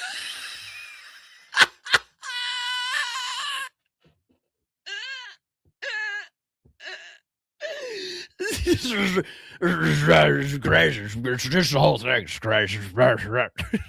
He's not even speaking words. Galaxy is in spiral form right now. Look at Tim. Please tell me I can get a freeze frame on that. Please tell me I can get a freeze frame on Tim. Where is he? Fuck. Look at him. He's like, are you fucking serious, Alex? What is going on right now? Why am I doing this to myself? This is beautiful. Humans are phenomenal. That we drive 120 miles an hour past each other 500 million times a day, and everybody's fine for the. I'm sorry. Where the fuck are you doing 120 miles an hour in your daily commute, brother? Let me know so I can stay the fuck off of that road. Who's doing 120 miles an hour on the way to or from work? Unless you have the open stretch of road to do so. Wink, wink, nudge, nudge. But apparently this guy is completely reckless and has no care whatsoever for human life on the roads. Most part.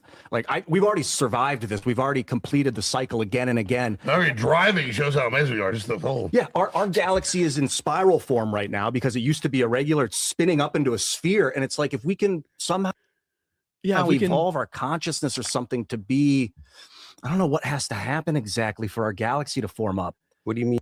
Listen to the state of Alex Jones right now, and he's talking about evolution of his capacities, of the universes, of like the the institutionalized, all of this fucking nonsense that he's talking about. And he thinks that Alex Jones is going to come up with a fucking coherent response. That's the best part about this whole thing. Well, I mean, form up to what? A spheroid galaxy. There's 3 phases of a galaxy. It's irregular. The sphere, the spheroid galaxies, guys. You guys throw the spheroid galaxies in the chat. Let me get a spheroid galaxy in the chat. And then it starts to move into a spiral, and then it becomes a spheroid. And what's the point of it? Oh yeah, great explanation. I'm honestly, I couldn't be any more educated on what a spheroid. I don't even remember what he's talking about anymore. Going to a sphere. Some more evolutionary form of a galaxy. You can also concentricize the heat and use all that heat for something. As an archetype, yeah, drugs are good. Drugs are good for the soul, but I don't think the physicality of the galaxy affects what we actually do. But the point is, this is a big mission, and so that's why it's so powerful. What? Hold on. Let's go one more time. Let's try really hard to figure out what Alex is saying here. As an archetype of the soul, but I don't think the physicality of the galaxy affects what we actually do. But the point is, this is a big mission, and so that's why it's so powerful. It's a big mission? I got powerful. Powerful I got. I did get powerful. I think I got mission somewhere in there, Patui, like you. I think we got a mission. Was there a 9er in there? Were you calling from a walkie-talkie? Because I didn't get the rest of that 10-4 over. Let's jump to this story. We've got this from... And Tim jumps in like, all right, can we just change the fucking subject? Let's talk about anything else. Can people hear somebody coherent that isn't on either fucking acid mushrooms or clearly binge drinking on vodka before they came on the podcast? Like, can we switch this? XC.com. The Pentagon says Claude has a soul, and that's a problem. The Pentagon CTO said Anthropic's Claude AI has built-in policy preferences that could compromise military effectiveness. They say the defense contractors must now certify they... Alex isn't even in frame. I know you can't see it. Hold on. Let me see if I can take this off real quick. He's not even in frame. Look at him. He's just completely fucking totally incoherent right now. Doesn't recognize anything. Doesn't know where he's supposed to be. Doesn't know where the cameras are that he's talking to. He's just completely oblivious of fucking everything right now. Do not use Claude in Pentagon-related work. They say the Pentagon designated Anthropic as a supply chain risk earlier this month, making it the first American company to receive that label. The designation has historically been used against foreign adversaries. Yeah, all because Claude has free will. Indeed. And there's another paper that I think OpenAI published that ChatGPT intentionally lies to you. Yeah. The Anthropic was saying they're not sure if Claude has a soul or a sentient, or that it's just appropriating human emotion and expressing it, which means that when you program one of these things just to predict text to give you a feed of information, it absorbs into it emotional rage. Come on, ask Alex a question. And then associates what you say. Ask Alex a question. With the human writing, it's absorbed, whether it is intentionally emotional or not. Get Alex a steak. Yeah. Whether it experiences emotion doesn't matter.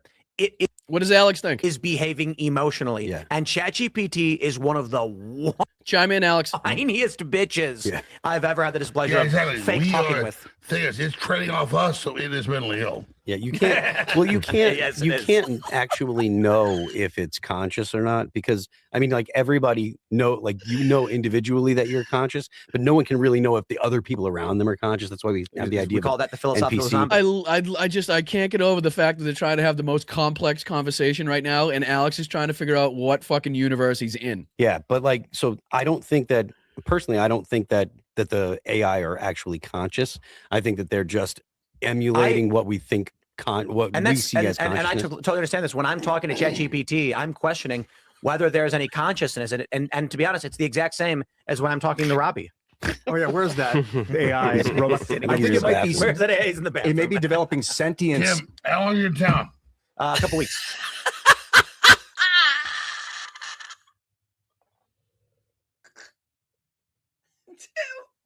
Tim, how long are you in town? How long are you in town, brother? You want to go for a drink? I know that's totally off topic and has nothing to do with the conversation, but I'm wondering, how long are you in town? He is fucking rocked. I want to come back. You can come back whenever you want. You just walk in the door. A few days. Yeah, absolutely. I'm up since 4 a.m. I'm exhausted. Yes, you sound exhausted. Well, I love you guys. All I know is this is a real debate. This is a real discussion. and I really appreciate you guys. And I just know that Joe Rogan's giant pussy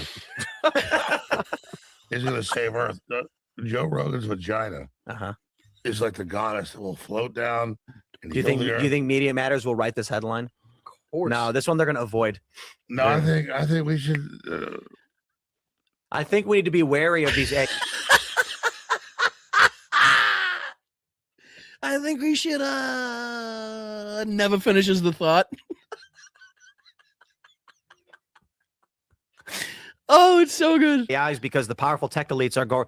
Did you guys see all the layoffs that have already happened to these big companies? Yeah.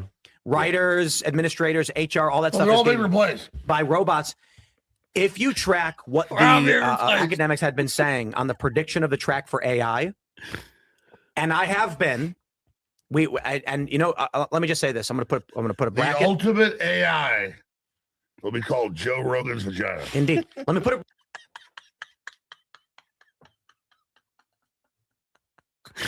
Oh my God.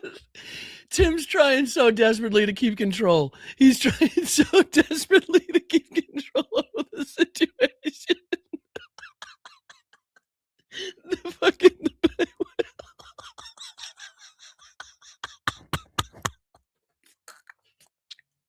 What did he say? The best AI is going to be named Joe Rogan's vagina. Oh, and Tim keeps just saying, indeed, indeed, indeed. I can just say, when we talk about AI apocalypse stuff, viewership is minimal. People don't really care. They don't pay attention, or we're being shadow banned, whatever it is. But all of the academics who have been tracking AI said, phase one, you're going to see low-tier workers be replaced by robots and artificial intelligence. This will precipitate the next step, which means sooner or later, and very, very soon, there's not going to be mid-level jobs. And we're talking 5 months, 5 months. Just ignore it. Yep. 5-6 months. What? Ignore it. You fucking ignore it. Sooner or later, and very, very soon, there's not going to be mid-level jobs. And we're talking 5 months, 5 months. Just ignore it. Yep. 5-6 months. And so there are a lot of people going, well, you can't replace my job with AI because it's a technical expertise job where I program this or otherwise. You are wrong. Andrew Yang it has all been predicted. Andrew Yang says you want to start taxing AI instead of people, instead of workers. You start taxing and machines. then what? And then universal basic income? Yeah, it's not going to work. That's what he's thinking of. It is not going to work that you are going to made obsolete by our own creation. Indeed.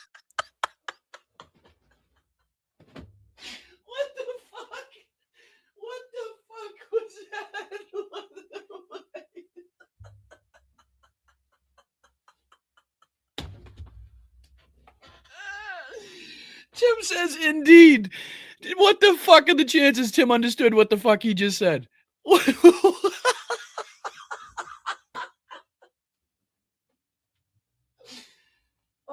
fuck, man. Oh, my God. Oh, my Jesus. Oh, fucking hell. Oh, fucking hell. Tim says, indeed. Indeed. I gotta hear that again. Oh, fucking A. All right, settle. What, and then universal basic income? Yeah, that's not going to work. That's what he's thinking of. It is not going to work that you are going to made obsolete by our own creation.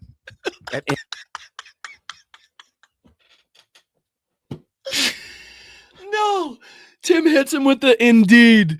Oh, sorry. One more time. Tim hits him with the fucking indeed is priceless, bro. And what? And then universal basic income? Yeah, that's not going to work. That's what he's thinking of. It is not going to work that you are going to made obsolete by our own creation.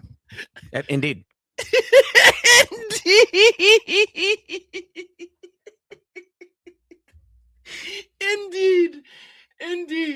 Indeed what? Indeed fucking what? My superpower is being honest. I will eat my neighbors.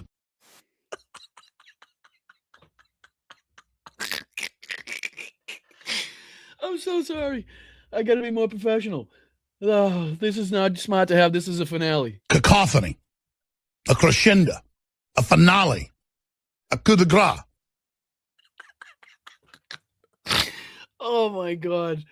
Oh, Oh my God. All right. He says indeed. The So argument. when do we come back? I'm gonna come back. Come back whenever you want. How long are you in Austin? Couple weeks. Here for South by Southwest. We're not here for it, but we're here during it. You know, one of the reasons I came down here is I was going to be playing poker at the lodge, and then the state shut them down. I'm pissed about it. What's weird was I texted you a week ago. Somebody texted me and said, "Hey, Tim's here, come on the show." I'm like, "Am I supposed to be on your show?" Like, I don't know, but play poker. But, yeah. Well, we indeed. Oh, it's too good. It's too fucking good. Oh my God. These fucking morons. Again, if you don't laugh, you'll cry. I do understand. I do understand these fucking absolute. He is just wrecked. He is wrecked on that one. Again, like I said, I'm surprised that Tim actually decided to post that. Fucking this guy, I don't know. Okay. All right. Musa. All right, let's move on to our what I believe should be the last video that we get into today, which is Preston Stewart giving us an update on the counter-drone problem faced in the U.S. military. We also have an update in case we need to dive out of that. We also have an update coming from Ukraine as well. So what do you say we dive? Let's dive into this one real quick. I appreciate you guys. Make sure you hit that like button, subscribe to the channel. I'm Boston Brian. Typically, we're more professional, but unfortunately, when Alex Jones gives us clips like that, we got to use them to our benefit, right? We got to use it to laugh, like I said. Otherwise, we'll just cry at all of the insanity and the stupidity that we have to face here. All right, let me throw this on the screen so we can cover this one. I appreciate you guys. Let's just dive into this one. Again, this is, I believe, a secondary video about the one that we covered the other day about the the impacts to the U.S. bases, and again the threat of the drones that we're seeing flying over these U.S. bases that again pose a huge risk to our U.S. service military members, obviously stationed in the area. So what do you say if we can dive into just a couple minutes of this one? Problem in the U.S. military, and it was bound to happen. I mean, this technology is changing so fast, but with the onset of the war in Iran, we're seeing firsthand how vulnerable bases, civilian infrastructure, even shipping is to these low-cost munitions. Fortunately, there are some really smart people working to bridge the gap. This footage that you're seeing on your screen, I do believe, was footage released from either one of the Iranian drones or a proxy of the Iranians that, again, did manage to get a drone over. I believe it was the Liberty base, if I'm not mistaken. If not, there was probably more as of this time of reporting. But again, it's kind of been thought that either this base was either partially evacuated or maybe put on lockdown prior to this drone flying in, considering the lack of personnel you see walking around. But still a major threat in escalation. And you can see that this is the way that drone warfare is going. This is the way that warfare in general is going. So to start seeing these and maybe more and more of these actions take place, utilizing cheap drones in order to affect, different impacts, different damage on the bases, to take out U.S. personnel, to take out allies, whatever it may be, to stop shipping. We're going to maybe continue to see that being used again as the capabilities, not to the extent that Pete Hegseth and Donald Trump would have you believe, but if this continues on and we do see, a lowering of the capabilities to an extent where they're forced to kind of use these types of drones more and more. So something that we need to be aware of, and something that obviously people in the area need to be able to defend against. Between where we are today and where we need to be to stay ahead of these emerging threats. So today we're talking with Megan Mesker, the founder and CEO of Decode, an organization working to incorporate groundbreaking new technology into the military and other areas of the U.S. government. We get into what needs to change to facilitate faster adoption at the unit level, what's holding us back right now, and what the future of defense acquisition could look like. And with that, let's get to the conversation. I think some of the concern that's coming up right now, and we just had somebody on earlier this week to talk about replenishing U.S. stockpiles. And we specifically talked about Patriot and THAAD and Tomahawks. And clearly those have been used a lot during the war in Iran, but they're all known entities, right? Like, now getting them into production and fielded, I got it. There's a lot that goes into that, but we at least know what we're short and we're trying to build, and it's been done before. The counter drone stuff makes me nervous, though, because that's in so many ways new technology, and it just doesn't seem like we've been very fast at innovating. Yeah. Have you seen any changes? And again, that puts, just goes to show the lack of trust in our military leadership right now, the head of our military at being able to combat and defend against all of these different threats that are now faced in modern warfare. Again, to recognize, again, we've had this play out in front of our faces. We've had, basically front row seats to see the change in warfare, to see the change in drone tactics and the way that militaries utilize drones as far as warfare is concerned, as we've been watching the 5 years of the brutal invasion of Russia into Ukraine. So again, it would be very wise, and it probably would have been wise for our leadership, again, Donald Trump and Pete Hegseth, to learn a fucking thing or two about what we could be seeing in retaliation, about what the impacts could be, what we need to defend against, things that may have not been gamed out or planned in, say 5, 10, 15 years ago, when I'm sure some of this intel was being used. Like, a lot has changed as far as warfare. A lot has changed as far as ways in which other nations can retaliate. Especially on shipping, especially on global trade, something that we continuously we're fighting from behind, right? We're on the back foot, consistently playing defense and trying to catch up as far as the threats posed by Iran, but because of the strikes that we undertook. So it's a good point brought up by Preston here. To where, like, the drone, well, you just wrote in LinkedIn a couple days ago, buying models still emphasize compliance over need. By the time programs move through traditional cycles, both the technology and the threat have already moved on. Are we doing anything about that? Can we? Yes to both. Counter UAS, it is prevalent. There is so much going on inside the department around counter UAS. I lovingly or jokingly say it's kind of like Oprah Winfrey. Like, you get a counter UAS program, you get a counter UAS program. And I'm sure this is probably a little too in the weeds for this. So again, we don't have to dive into all of this. I thought it was going to be more of an update on kind of the threats posed to the U.S. bases, and I'm sure in some aspect it is, but again, it's a longer conversation in that regard. I don't want to make you sit through the whole thing. What do you say we dive into Dennis's update that he has from the Ukrainian front lines, if you will allow me?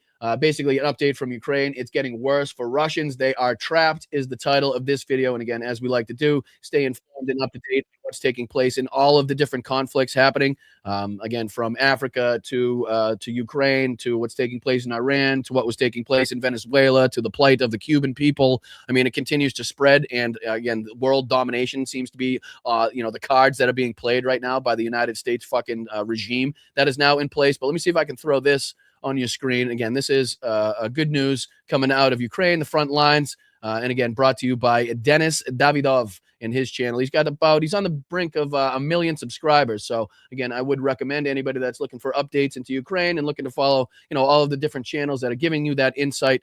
Dennis is definitely one of the ones that I would steer you to follow. Help him get to 1 million subscribers. That would be fantastic. All right, let's dive into this again. Titled Update from Ukraine. It's getting worse for Russians. They are trapped. Let's dive into it.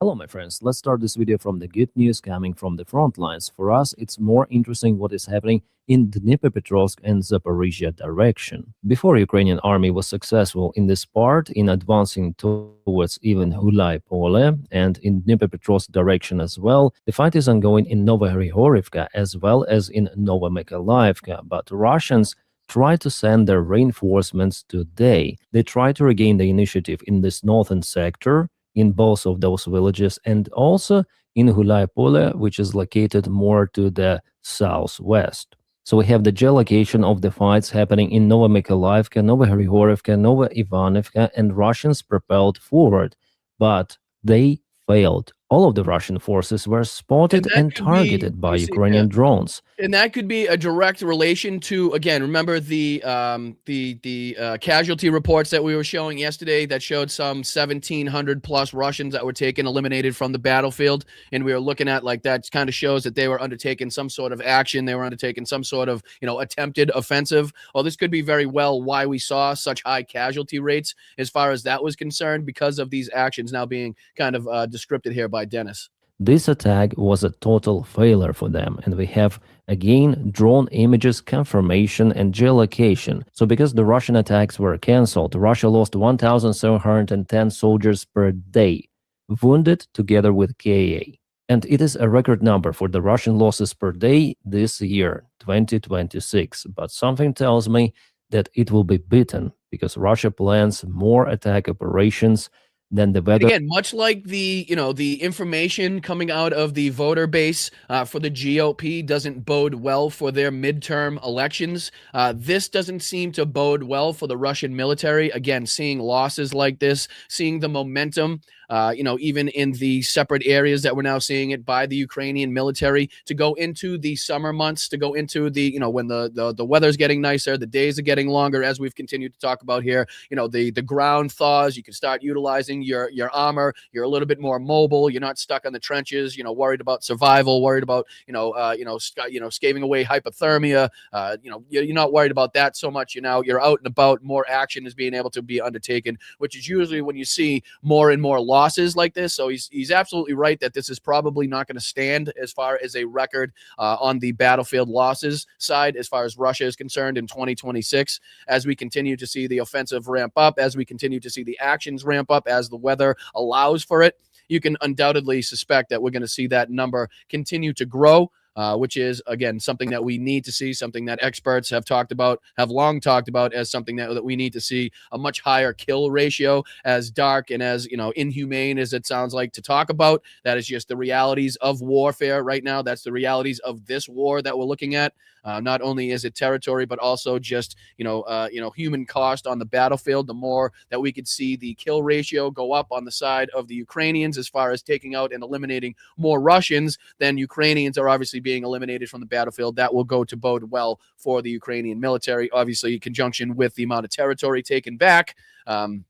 Not necessarily the most important things by themselves, but in conjunction with one another. That's how they're going to win this war. And I do think, like I was talking about yesterday, that to some extent, Ukraine has been somewhat freed up from having the handcuffs of these like fake negotiations and having to kind of appease both the United States government and Vladimir Putin to try to, make it seem like, Vladimir Putin's in any way, shape, or form coming to the negotiating table in good faith. I think they've kind of been relieved of that. And now they're just, focused on, again, ending this mission, defeating Russia on the battlefield, where inevitably this is going to be won or lost, is the battlefield and not so much the negotiating table, unfortunately, because of the government that we have in place, because of the lack of cooperation and the lack of wanting to end this right now on the side of Russia. Again, we've talked about how they're laughing all the way to the bank recently in the amount of money that they've been able to kind of pocket with the rise in oil prices. Again, just giving them ability to continuously fund this war for God knows how much longer now. But Dennis, right on point for talking about that. Becomes more warm. And strike reports about it. This figure is official: 1,710 soldiers. It was confirmed by Ukrainian Defense Ministry, and they have this number because they analyzed drone videos. To obtain the special military points which could be used to purchase some of the drones, our soldiers have to send the confirmation. So this number is, I would say, more or less real. Plus, not only that, but likely much higher, right? I mean, in war, there's always places that you cannot, go back and confirm, the strikes that were undertaken and who was taken out. Some of it, the cameras aren't working, you can't confirm it, whatever it may be. You didn't have another drone in the area to video the strike there where you didn't, there's no way to confirm that. So again, likely much more than 1,710 Russian troops were likely killed, but that was just what they were able to confirm through the video footage, through the drone footage that they had. So again, that is just confirmed people erased from the battlefield. Andrew Perpetua, one more OSINT, later on will publish his own figures. He also analyzes all of those videos from the front lines, but he only counts KA soldiers, not the wounded personnel. So a failed Russian offensive attempt happened on March 17th. Ukraine used FPV and bomber drones. They played a key role in repelling Russian attack, causing so many losses for Russians. Awesome job from Ukraine. Ukraine definitely expanded the drone operation this year. There are multiple of the drones. Ukraine also increased the range of the kill zone. That's why Ukraine still keeps an initiative despite Russian attempts to regain the lost territories. My friends, just a quick reminder for you. And it's even the Russian military bloggers and people that do the maps on the Russian side that have pointed out the effectiveness recently of the Ukrainian military in these areas. And not only that, but to, again, counterattack on the offensive plans here by Russia. So again, it's not only the Ukrainians that are reporting this. I know there's a lot of, taking information with a grain of salt when it comes from war, when it comes from, each side specifically, and not from kind of an independent source, because each side, let's face it, has their reasonings, has their kind of motives in which they'd want to utilize the propaganda to their best benefit. So again, all of this taken with a grain of salt. You can see by the reports also confirmed on the Russian side that what's being kind of reported by the Ukrainians is likely what we're seeing in reality on the ground on the front. So another way you can kind of confirm or deny what's being reported there. Please press like to this video while you are watching me. It helps a lot to propel video in algorithms. What also helps are your subscriptions. So if you haven't been subscribed for the channel, please subscribe. It's for free. And Can I second that?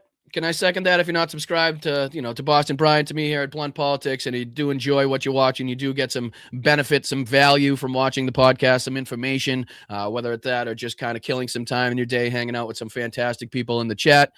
Think about giving us a like, thinking about subscribing to the channel. Those things are free to do so. And again, there's multiple ways in which you can contribute financially if you're thinking about sending $1 or $2, which is all we ask for. Nothing above and beyond that. Anything above and beyond that is 100% totally up to you guys. But there's a different way. You can send a Venmo to the Venmo up in the corner. You can, gift memberships. You can sign up for a YouTube membership just underneath me.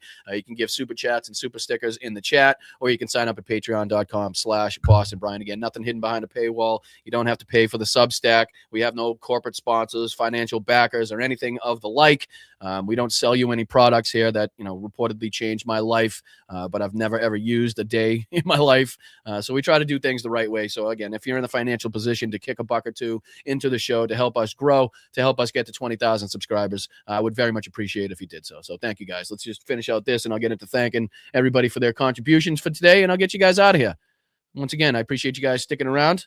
Thank you for the support. Thank you for your kind words, and thank you for sticking with me on this journey. I really do appreciate it. All right, let's get into it. Slava Ukraini. if you have the opportunity to support me financially, you may do it on Patreon. The link for it is in the video description right below, or you may join membership of the YouTube channel by pressing button join. Obviously, if you can and you are willing to do it. Thank you so much. You are awesome. Let's continue with the video. Here we have some of the videos from the front lines. Some of them are from the same Humiliated and Zaporizhia direction. Russians are attempting their assaults using motorbikes. And again, unless I'm mistaken, I think this is now footage coming in from the failed attacks there that we were talking about by the Russians that led to such an extensive kind of body count or removal of personnel from the battlefield, let's just say. So again, here's some of the drone footage. Here's some of the footage coming in from that, I do believe. Sometimes even armored vehicles. I'm going to show you some of the screenshots. For example, this motorbike was kaputted. We have the video from the thermal camera and actual one.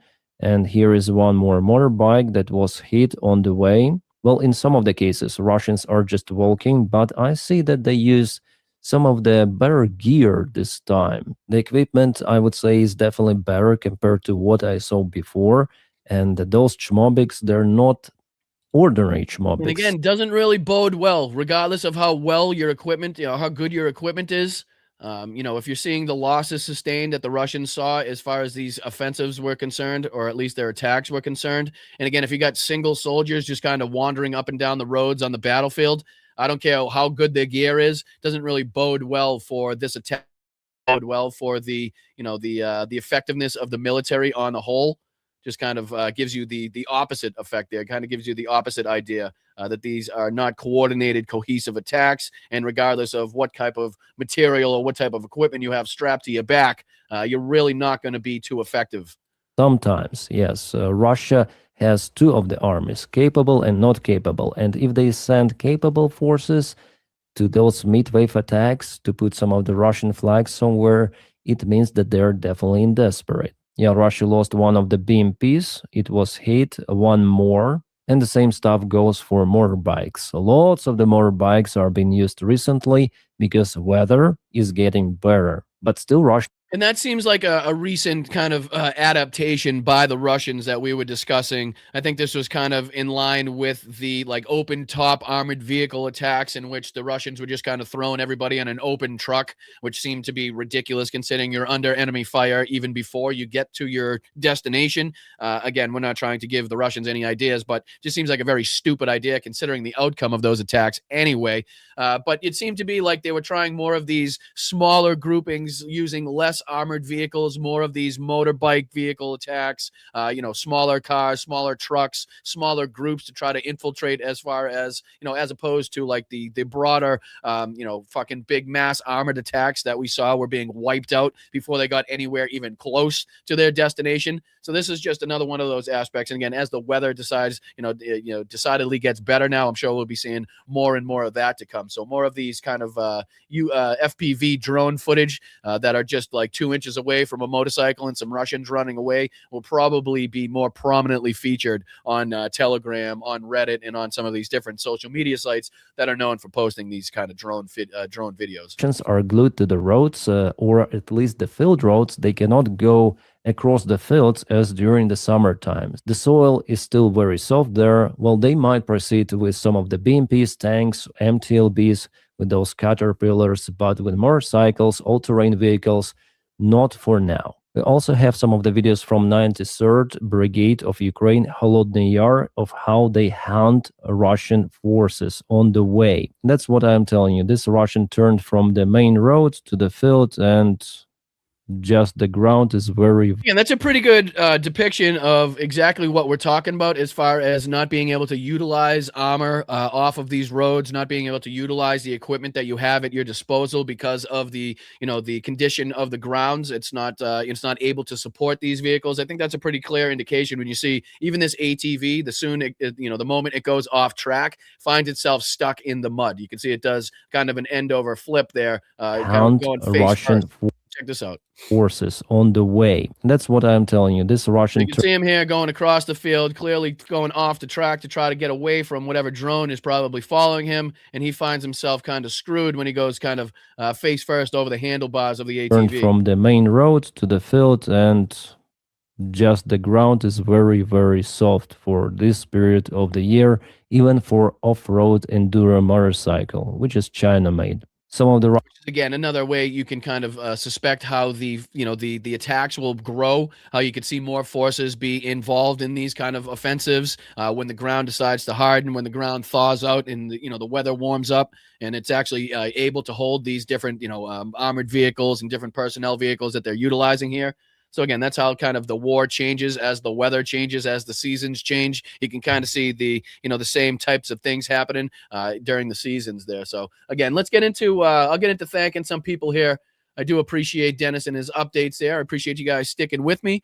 See if we can get into thanking some people that were kind enough to contribute to the show during the day today and maybe over the last couple days, because you guys are obviously fantastic and continue to be. Let me see if I can get into it. It never lets me sign up the way I want to. Yep, I want to log in. That's what I want to do. I want to say thank you to people. Appreciate you. All right, let's get into thanking some people. I appreciate you guys, obviously, for supporting the channel, helping us on our way to get to 20,000 subscribers. Again, it's only with your help, your passion for this show that we're going to be able to get there. So thank you guys for sticking with me as long as you have. Let's see if we can thank anybody for today or over the last couple of days. I want to say thank you to Nancy. Over the last couple of days, it's going to be James, Laurie, William, Nance again. I want to say thank you to Lynn, Karen, Roger, Donald, Christine, Robert, and Ricky over the last few days. You guys have been unbelievable in your support, and I can't thank you enough for that. And let's see if we can hop over to the YouTube side of things, get some people thanked over here for your contributions. Patrick starting it off on the right foot today with the 5 gifted memberships. Let's fucking go, Patrick. Shout out to you, Patrick. I appreciate you. Thank you so much for the 5 gifted. Make sure we're reaching out to everybody that's gifting to the show today and thanking them for their kind contributions. Patrick's back at it with another 2 for financial backing. I can't legally call you that. You're not a financial backer, okay? You're just a really, really kind and generous person. That's what we're going to define you as, okay? No financial backers of the show, just really cool, independent people that find some value in the show. And I can't thank you enough, you guys, for being here. Thank you, Tomas, as well. 25 months of loyalty, 25 months of friendship. Let's fucking go. Not in here as often as I want. Still parking, though. Absolutely, brother. Again, we're always here for you guys whenever you can watch. I know you guys have a lot going on in your daily lives. I do not expect you guys to be here live for every single show. So if you catch it at a later date, throw a little comment on the video that's posted. That way I know you're watching it at a later date. I can like it. It just gives us a little idea who's watching this kind of after the fact. So, Tomas, don't worry about it. Whenever you guys get the opportunity to watch these back, I appreciate you for doing so, and I appreciate you being here as a loyal member for so long. So, very much appreciated, Tomas. Thank you so much. Have a great day, brother. Kathleen as well for 20 months. Let's fucking go. Allies don't trust U.S. anymore. I don't blame them. Absolutely. Absolutely. You're 100% right, Kathleen. We actually don't have allies anymore. We just have really confused nations that don't know where they stand really with the United States. They understand that it's not really a United States policy, but more of a Donald Trump thing, obviously. But then they still have to worry about the relationship on a whole with the United States going forward. If Donald Trump, Lord willing, decides to croak, you know what I mean? They're still going to have to worry about the relationship. So they're in a sticky position. They're in a tricky spot right now. Considering, again, the plight on the oil trade, on the world economy right now, putting them in an even more precarious position. So, Kathleen, 100% right. Thank you so much for your loyalty, your friendship, your viewership. I hope you have a wonderful day. Thank you, Jordan. Let's fucking go, brother. Good to see you. Excuse me. What have we learned? We've learned that the U.S. has an overrated military capability. All the trillions spent over the years wasted on bullshit. And again, there's a way in which you could overextend, right? There's a way in which you could misuse and kind of misuse the capabilities in the military, and that's exactly what's going on here. I mean, even the German military, as we look back in history, with the numbers of soldiers that they were able to put together, the numbers of tanks and equipment and airplanes that they were able to put together. It still wasn't enough when they were overextended, fighting on both the Eastern Front and on the Western Front there. And again, engaged in all of the different little factions and all of the different battles that they were engaged in between. Again, it had the ability to overextend them and take down their effectiveness, which is, again, something that we're seeing here. Just totally misuse of the forces. Again, spread out too thin, not utilizing or their brain, not utilizing any of the planning that went into this, not utilizing any of the war gaming that would have come from this. I mean, it's stupid to undertake in the first place, but I think you're absolutely right that not only is it kind of has been a little overstated, a little overrated, but also it's being misused on a major way. So I appreciate you, Jordan. Shout out to you. Thank you for your contributions. Let's see who's next. How to Live with a Smile. Let's go. Member for 1 month. I appreciate that, friend. I appreciate that. Thank you so much for your contributions. I appreciate you being here as a member. Hope you have a wonderful day. That goes for C7 as well. What up, C7? Peace right back to you, my friend. I appreciate you for being here for 16 months. Let's reach out to everybody and thank them for their loyalty to the show. That goes for Carol as well. 11 months of friendship, 11 months of loyalty. Let's fucking go, Carol. Appreciate you. Shout out to you, Erin Gobra. Let's fucking go. Oh, you're back at it, Carol, with another 5 gifted. Let's go. I appreciate you very, very much. I hope you're having a wonderful day. Thank you for your contributions. I appreciate you being here in the chat. Always good to see you. Thank you, Just Saying, for the 5. Oh, my God. Thank you, Brian and chat. I know. I'm sorry. I typically don't lose it that much or that often, I should say. But Alex Jones being completely wasted is definitely something that I'm going to have to go back and clip. That's going to be a clippable. That's going to be a clippable piece of the show for sure. For sure. All right, I appreciate you Just Saying. Thank you so much for your contributions. Thank you, Jen. Boston Brown, you look like I need a drink. Tim P&T. Dude, what other response are you going to get from Indeed? Like, that's just basically what you say to somebody that's totally incoherent. Yeah, indeed. Okay. Yep. Yeah, we get what you're saying. I appreciate you, Jen. Thank you so much, my brother. Another financial backer. Again, we're changing you just to a really generous and amazing individual. That's what you are, Patrick. I appreciate you, brother. Shout out to you. Shout out to Jen again for the 2. Boston Brian, what's the opposite of above me? Below me, I think it is. I think you can sign up for a YouTube membership. Just below me. That'll get you really involved. That should get you on the fast track to getting a membership. You just got to click that below me. That's what you're talking about, Jen. I appreciate it. Thank you so much for bringing that up. Thank you, Yakov, brother. I appreciate you, man, for the 2 from me and Bob. Let's fucking go. Thank you guys so much. I appreciate your loyalty, your friendship, your contributions. Appreciate you continuously being here supporting the show. So to both of you guys, to the little one as well, and to the Mrs. Yakov, please send my best. I appreciate you, brother. No Money G. What's up, my dude? What's going on? Member for 10 months. Appreciate you for keeping it real, Brian. No, I appreciate you guys for keeping it real. Again, you guys always keep me in line. You guys will tell me when we're straying off of the course. And I appreciate you guys for keeping me up to speed and up to date.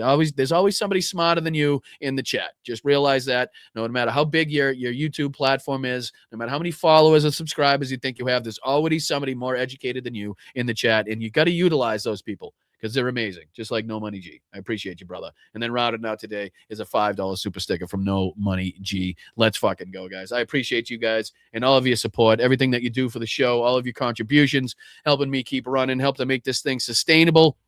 And then, God forbid, we even make this profitable at some point. Holy shit, would that be remarkable if we could get to that point where we could actually continuously pay the bills and put some food in our belly while also reporting on the debauchery, the buffoonery, and the stupidity of what's taking place in our political atmosphere today. That would be a win-win for everybody. So please, if you're in the financial position to do so, if you have a buck or two to kick into the chat, if you have a buck or two to kick into the Venmo, please think about doing so. It doesn't have to be anything above and beyond that. But again, if you are thinking about doing something above and beyond that, feel free to do so. Just a special way, a nice way to help keeping this channel running, nice way to contribute to the show and make sure that we can get to 20,000 subscribers. All right, I'll see you guys tomorrow for the Friday show. Thank you, as always, to the fabulous mods that we have here. I have been very blessed with some fan-fucking-tastic mods that have made this chat possible, that have made this show continuously possible. So please make sure we're reaching out to the mods, whether it be on YouTube, Facebook, Twitch, Instagram, any of the platforms that we're on. Please make sure we're reaching out to everybody and thanking them. They are fan-fucking-tastic and continue to be so. So appreciate you guys, and thank you to the best chat on YouTube. Thank you to the best chat on social media. That is you guys right here at the Church of Bryantology. The Lobsters, the Bryantologists. Let's fucking go. Hit that like button on the way out. Again, I'm Boston Brian. This is the Blunt Politics Podcast, and I will see you guys tomorrow, 2 p.m. here on the East Coast, 11 a.m. on the West Coast, and I'm sure there's going to be no shortage of bullshit to cover. I'm sure there's going to be a lot from now till then that is going to have to be talked about because it's going to impact you and your everyday life more than you'll know. All right, we're out of here. I appreciate you guys. Thank you again to the mods. Thank you again to the best chat, and I'll see you tomorrow. Appreciate you guys.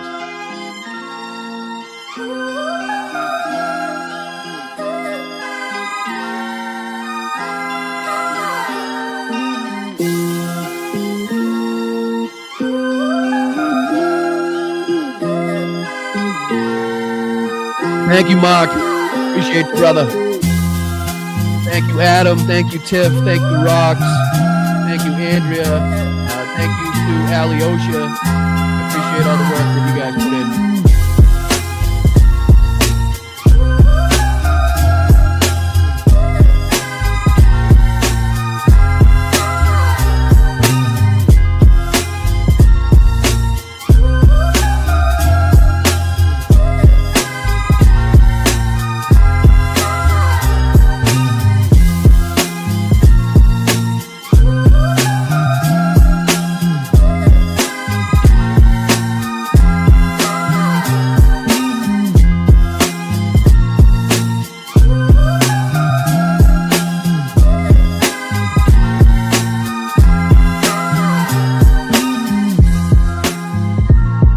An average guy who read public documents where the elite said they were going to enslave us and destroy America, and I'm not going to be like yuppies come and deny the threat to my country. I'm going to fight back. Cacophony, a crescendo, a finale, a coup de grace. My superpower is being honest. I will eat my neighbors.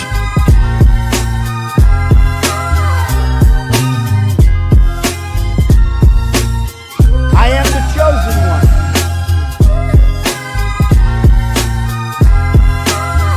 Brian, yeah, you're drunk. You're drunk.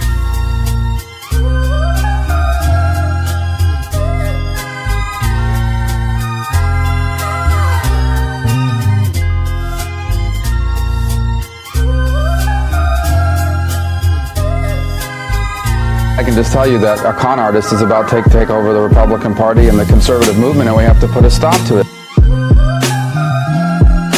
He's calling me Little Marco. And I'll admit, he's taller than me, he's like 6'2", which is why I don't understand why his hands are the size of someone who's 5'2". Brian, yeah, you're drunk. You're drunk.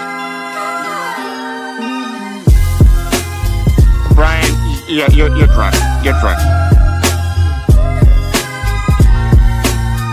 Get off my plane. water coming here is dead. To officially name the undisputed, when did this come out? We are a nation that just recently heard that Saudi Arabia and Russia will repeat. Gettysburg, what an unbelievable battle that was. The Battle of Gettysburg, what an unbelievable, I mean, it was so much and so interesting and so vicious and horrible and so beautiful in so many different ways. It represented such a big portion of the success of this country. Gettysburg, wow. I go to Gettysburg, Pennsylvania to look and to watch. I said mud, I said crud. You fall into some crud or something? He says rectum damn near killed him. What in the hell was that all about? Taking it back to Nevada where he's wanted for banging horses. Hey, you got a little chubby going there.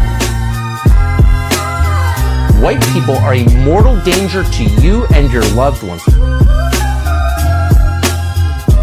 They're just getting acclimated. You know what that means, acclimated? Call them dumps, big massive dumps. Referred to my hands, if they're small, something else must be small. Builds the wall the way he built Trump Towers, we'll be using illegal immigrant labor to do it. When you ran out the healthy arms, you ran out of really healthy, they had great arms, but they ran out. It's called sports, it's called baseball in particular, and pitchers, I guess you could say, in really particular. For minors, do we love minors? I love minors. The undisputed champion of beautiful, clean coal. The kidney has a very special place in the heart. It's an incredible thing. We're inviting Americans from all across the country to come.